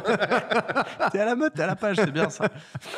Et du coup, on va se retrouver donc à suivre principalement ce duo en fait de ce ninja qui est censé être le vide, qui a plus vraiment d'émotions, mais qui s'attache à la vie sans véritablement savoir pourquoi, qui est juste beaucoup trop fort. Et d'à côté, cette exécutrice qui Elle vient avec, Ah, pas- elle vient avec lui. elle vient avec lui, Ok. qui n'a pas ce sang-froid et cette envie de buter tout le monde comme ses copains les exécuteurs qui eux, c'est un criminel, la justice, the next, tu vois. Ouais, elle est plus Non, nuancée dans ses propos. Ouais. Elle est plus, tu vois, des fois dans le doute, tu vois, dans cette nuance en fait de ben ouais, c'est mon taf, mais t'es pas un mec véritablement méchant, donc comment on fait? Et tu es 100 personnes, mais la beauté intérieure, quoi. C'est comme Jero Zepeli, ça, j'ai la ref là par contre, aucun problème. Marie, quand elle résume des séries, c'est. Elle le fait Moi, je- tellement. Elle Ah, est et moi, si j'étais un exécuteur, avec le c'est... soupir, quoi. Eh ben allez, on y va. Ouais, toi, non, mais moi, je suis très fan. Ouais, c'est Ouais, parti. moi, je suis toujours très fan Quelle des exécution synopsis que t'es aujourd'hui. capable de pondre. Ça va être très vite. C'est les pires synopsis Genre, que j'ai tout vu à de l'heure, ma vie. un pluie. Il m'a regardé, il était pété. Je t'en prie. Y a pas de souci. Donc on se retrouve du coup à avoir un peu donc cette évolution avec ces deux personnages où t'as un lien un peu émotionnel du coup qui va commencer à se faire, qui va commencer à évoluer. On va pas non plus mine de rien en effet dans de la très grande romance. Ça reste très en surface, entre guillemets. On reste sur un shonen assez simple à manger, je trouve. Ok. ok. Il y a des C'est pas la power-up ou grosse des prise trucs de comme tête. ça? Et justement, je te remercie. On va rentrer là-dedans. Alors, je suis pas expert, à tout moment je dis une dingue, Vas-y, mais vas-y. on rentre un peu dans la culture taoïste avec toute une notion de Tao, d'énergie, etc. dans lequel on rentre dedans avec.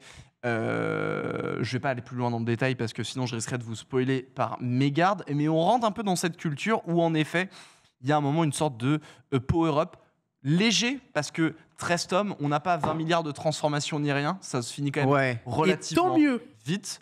Tant mieux. Ça se finit d'ailleurs peut-être un peu vite, mais ça se finit quand même bien, cela dit. Il y a pas de, ça se termine sur ses pieds, il n'y a pas de souci là-dessus. L'histoire fait sens du début à la fin. Je te trouve un peu pas tout à fait en accord avec ça, cela dit. Non. En fait, c'est juste que je trouve que moi, je pense que c'était le moment pour Hell's Paradise de s'arrêter, tu vois. Ouais, Pour moi, ouais, un tome de plus à la limite, mais pas plus, tu vois. on est d'accord. C'est vraiment le bon timing. Ouais, ça se mange bien. Véritablement, ça se mange bien. Attention, par contre, du sang, beaucoup de sang. C'est ouais. encore Oui, une là, fois, Ouais. c'est C'est comme, en fait, c'est un peu comme Chainsaw Man, hein, quelque Les gens, part. ils Tu me arrêtent diras de niveau comparer. violence, c'est ça? Est-ce que tu veux savoir pourquoi c'est comme Chainsaw? Ouais, vas-y, dis-moi. C'est un assistant de Fujimoto sur Fire Punch. Sérieux? Si tu veux, tu... Ah, mais je Mais reconnais En une fait, forme de trait, d'accord. tous les assistants de Fujimoto sont des gros cracks Ouais. qui commencent aujourd'hui à Ils ont des trucs à hop, régler. et à faire leur truc. Bon, tu le sens tout de suite. Hein, dans le D'accord, ok. attention également Ah parce oui, que d'accord, ok, je vois.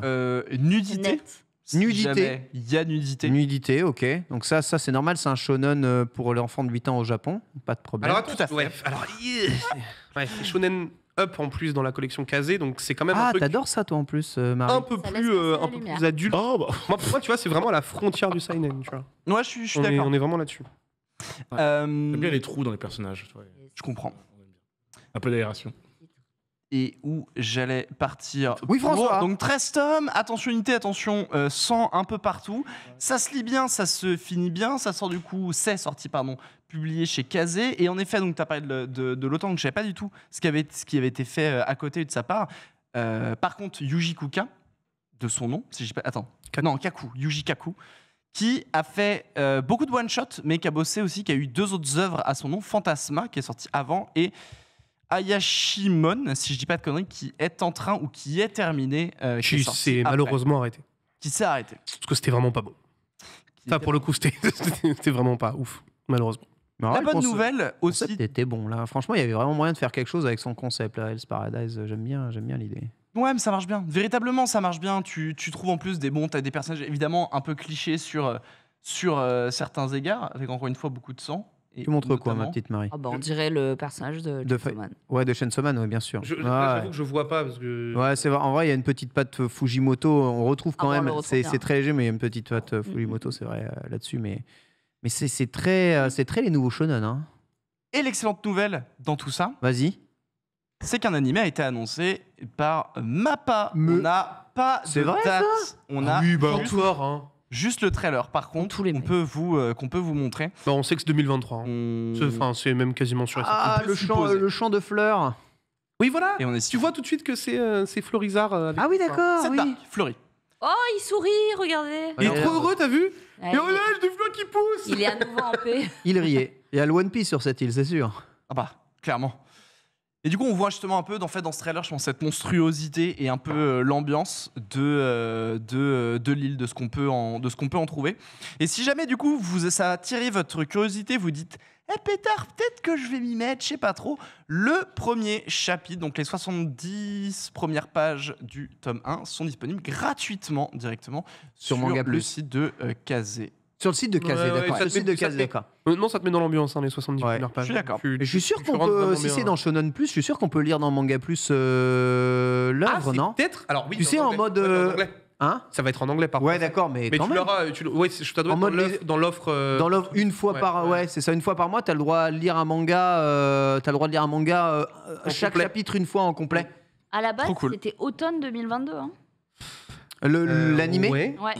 Mais je crois pas que ça arrive maintenant. Hein. Non, parce que Je crois que ça a été repoussé. Hein. Ouais. Comme moi, j'ai pas trouvé une seule date quand j'ai regardé un peu. Surtout, on sait pas quelle serait la plateforme. Enfin, c'est. On sait rien.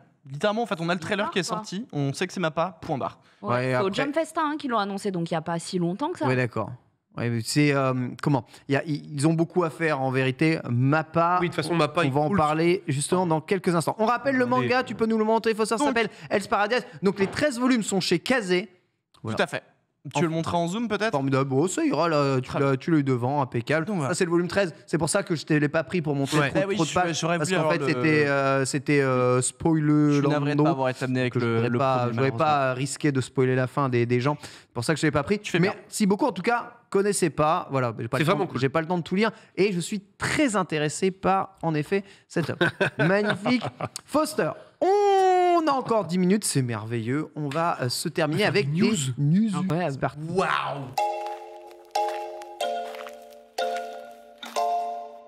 Pas préparé du coup. Il est rare l'heure où on peut faire des news et on va parler évidemment du studio Mappa aussi pour faire justement la transition face à Hell's Paradise qui prépare un animé chez Mappa.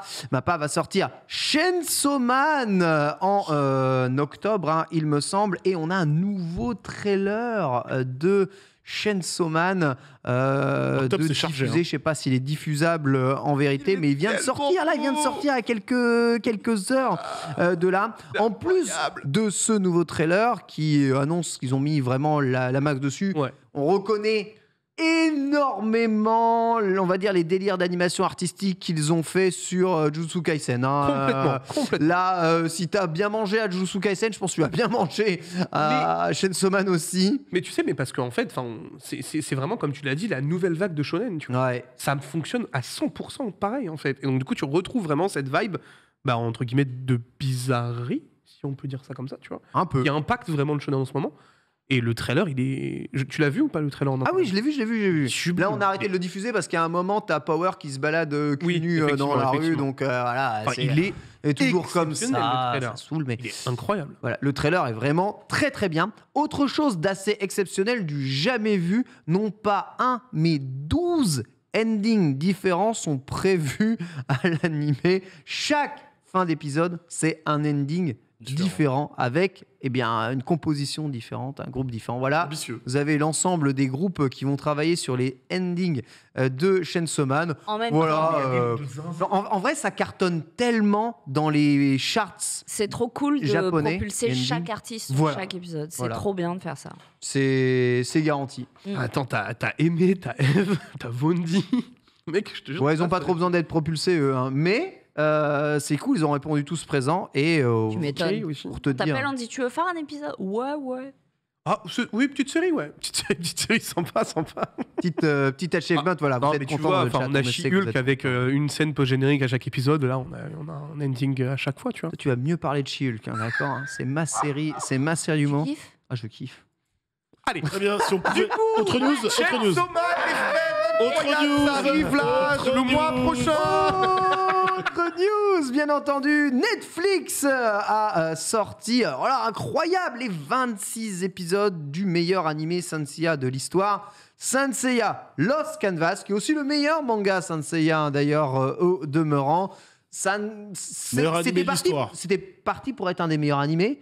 Mais c'est pas fini, donc on n'ira jamais à la fin de Lost Canvas. Je sais pas, peut-être qu'un jour quelqu'un se dira, mais en fait il était bien notre animé, on va peut-être sortir la fin plutôt que de sortir des adaptations, plus pétées les unes que les autres des Chevaliers du Zodiaque. Voilà, Lost Canvas, vous pouvez regarder les 26 épisodes sur Netflix. Là, franchement, si vous avez jamais maté, allez-y, c'est vraiment du très bon. J'ai jamais maté. Ça sera mon cas. Sincèrement, c'est ce que Saint Seiya a Mieux. produit de meilleur dans toute sa vie. Ah, d'accord. D'ailleurs, Ah ouais. vous avez... Genre Hades, ça pulvérise Genre- Hades. Ah oui, ça pulvérise Hades, mais c'est Ouais. même pas ça. J'ai le pas aimé pulvérise. Hades, mais après, j'ai pas ça, aimé Hades, moi, Beatles. ça le suratomise. Ça raconte tous les événements qu'il y a juste avant, la Grande Guerre juste avant, et les événements des Chevaliers du Zodiaque. C'est Kurokawa qui publie le manga. Même le manga est extraordinaire. Voilà. Il n'y a rien à acheter, c'est trop bien. Saint Seiya Lost Canvas. Et c'est peut-être la meilleure adaptation des Chevaliers du Bon, Zodiaque après le avec le film meilleur en 3D respect. quand même. Hein Quoi Oui, Quoi bien sûr. Après la Moi, Marie, j'avais oublié. Après la série Netflix aussi. Tout à fait. Ouais. Chef-d'œuvre absolu et total. Autre news, vous n'êtes peut-être pas passé à côté du Tokyo Game Show. One Piece Odyssey a été montré pendant près d'1 heure de gameplay. Le prochain jeu One Piece, donc un JRPG très inspiré de Dragon Quest. Ça a fait Marie Palot juste à côté. As-tu vu, tu as vu le jeu ou pas hein? Non, j'ai pas vu. J'ai pas vu 1 heure. Je t'avoue, c'est long. C'est très long. C'était très long. Hein. 1 heure ressenti 15. Ouais, franchement. Voilà. Donc quand tu vois, ça avait l'air énorme, une super physique. Quand tu vois Luffy, de toute façon, quand tu vois Luffy rater de sauter par-dessus un bout de bois. En fait, c'est terrible. Comment est-ce qu'on peut laisser juste des gens ne pas mettre en avant un jeu comme ça. On va le redire à chaque on va le redire à chaque fois. Avoir des licences, c'est bien. Sortir plein de jeux, ok. Par contre, il faut vraiment avoir l'amour de la licence et pas juste jouer sur le nom. Et j'en peux plus. Parce qu'il n'y a aucun bon jeu One Piece en vrai. J'ai l'impression qu'il n'y a aucun bon jeu One Piece. C'est pas obligé que ce soit mauvais. Ça reste un JRPG, donc c'est normal que ce soit pas le jeu avec la plus grande liberté de l'histoire. Pas de soucis, mais t'as tout résumé. C'est pas possible, quoi. Mais enfin, là, se taper contre un. Non, t'as pas le droit. Ça rend peut-être pas honneur non plus, là, ce qu'on vient de voir. Hein. Il est peut-être très bien. En fait, ça aurait été 20 minutes de démo. Ça a été un choix terrible. Tu te souviens de Sonic Frontiers ? Les phases de combat au tour par tour, elles, ont l'air d'être relativement cool, mais le truc c'est que ça c'est des phases de jeu, on a déjà vu, on a même pu tester le jeu sur les différents salons, il était à la Japan Expo, on nous remonte rien de nouveau et en fait les sceptiques vrais ou fausses sont toujours aussi sceptiques évidemment puisque ça m'étonne. Vous allez y jouer ou pas? Moi j'ai très envie de tester ce jeu. Vraiment je pense. On va tester, on est obligé. On est obligé dans le sens que pour pouvoir vraiment le critiquer, on est obligé de tester. De toute façon, ça, il n'y a pas de débat. Mais là, ce que je vois me donne pas envie, mais je vais tester. Dragon Ball à 2 heures là. Dragon Ball The Breakers était aussi au programme, Bandai Namco. Alors qu'est-ce que c'est Dragon Ball The Breakers C'est le jeu de survie, Dragon Ball où vous êtes en gameplay asymétrique. Un méchant de Dragon Ball chasseur, 4 tentatives de survie. T'es soit l'un, soit l'autre du coup. Exactement. Voilà. Et comme on peut le voir, waouh. Mais alors, je vais défendre le jeu. Ah mais non, Nanix fait pas Attends, ça. juste. Techniquement, graphiquement, ça a l'air éclataxe. Enfin, c'est éclataxe. Par contre, le gameplay, le principe, je le trouve cool. Ouais. Après, c'est dégueulasse. Vraiment, le principe du. Oh non, ok, d'accord. Oh, les escaliers qui pop. Mais. Non, mais mec, c'est immonde. Mais ce que je veux dire, c'est qu'au-delà du fait que ce soit extrêmement laid, le très laid d'ailleurs. Apparaissent quand tu es dessus. Pas de souci. C'est un jeu PS5. Voilà, mais en fait, juste, voilà, quand je dis que je veux pas défendre le jeu, c'est juste que le gameplay du gameplay est plutôt cool parce que quand tu incarnes les humains, je crois que tu incarnes le cochon, etc. Pour t'envoler, tu récupères la capsule et tout le l'humain. skin Dragon Ball là-dessus. Mais juste c'est pas beau. Mais c'est un mini-jeu de Budokai Tenkaichi 3, c'est pas possible. Peut-être, je sais pas. Après, est-ce que c'est J'ai envie de lui donner sa chance parce que ça se trouve c'est fun, mais en tout cas d'un point de vue animation et production de jeu, on est sur de la licence à la con. Non, même pas. Ça a des années-lumière, malheureusement, des animations d'Arceus. C'est ça qui est terrible. Il y a un respect de licence. Voilà. Touche pas. Oh là là, mais quand je vois Gohan voler, oh là là, mais il continue d'avancer alors qu'il bouge pas. Il a tout dit. Annoncé aussi, ça c'est très important, le portage chez nous de Like a Dragon Ishin. Oui. Donc Yakuza Ishin qui était déjà ressorti en version Kiwami va enfin être porté aussi en Occident. Il n'est jamais sorti chez nous. Non, Yakuza c'est terminé. Maintenant ça s'appellera Like a Dragon tout le temps. Donc, si vous avez joué à Yakuza 7, donc Yakuza Like a Dragon, vous jouerez à présent à Like a Dragon. Like a Dragon, voilà, PUBG, BG. On vous rappelle, c'est très important. Donc, ils veulent garder le nom original de la licence, Ryuga Gotoku, qui veut dire Like a Dragon. Ishin, c'est, on va dire, le Yakuza qui se passe dans le Japon de la Révolution. On prend les mêmes acteurs, on les met dans le Edo d'époque et on se frite. Niveau runner, on aurait peut-être pu passer d'abord The Breakers, après Odyssey et après ça, parce qu'on avait un gap graphique et technique. Là, oui, c'est magnifique, même si ça reste un remake de Yakuza ici. Oui, certes. Ça reste un excellent jeu. Voilà, donc Like a Dragon à présent. On a hâte, on va pouvoir y jouer. Sachez qu'une des particularités du jeu, c'est qu'il n'y aura pas de version anglaise du doublage. Tout le doublage restera en japonais parce que Sega a déclaré, en vrai, on utilise du vieux japonais à adapter en anglais, ça va pas le faire du tout. Donc, ça veut dire autant garder la VO. Non, sous-titrant en français. Sous-titré français? Non, parle sous-titré, mais pas de doublage. Voilà, pas de doublage, on reste sur du dragon. Pas de Dan Rigno, là. C'est vrai que Like a Dragon, c'est vraiment très moche. Suikoden 1 et 2 Remaster AOT étaient montrés par Konami. Il n'y a pas plus japonais que ces jeux-là. Suikoden. C'est peut-être un des meilleurs JRPG de la PlayStation 1. Évidemment, voyons Eiyuden Chronicle. Arrivé, pointer le bout de son nez, Konami s'est souvenu qu'il y avait de la hype pour les jeux Suikoden. Et du coup, remasterise ces versions PlayStation 1. J'ai gâché des nuits sur ce jeu en vacances. Et je rappelle qu'il faut trouver 101 personnages là, sur l'un des jeux. Non, j'ai optimisé des nuits. Il y avait un chat à trouver au moment où je vous parle. J'ai jamais réussi à capturer le chat. On espère qu'on aura le jeu en français. Pour le moment, rien n'est moins sûr. Voilà pour ce petit résumé. Merci à toutes et à tous d'avoir suivi ce manga sur Marie Foster, Bitel, Nanix. Merci à vous. On se retrouve évidemment la semaine prochaine avec Guigui, normalement la semaine prochaine. Alors, Guigui et peut-être Amine. Ah, la totalité du complot. La totalité du complot sera peut-être sur place. Ça fait plaisir. Tout de suite, c'est le récap. Bisous à tous. Très bonne suite des programmes. Ciao.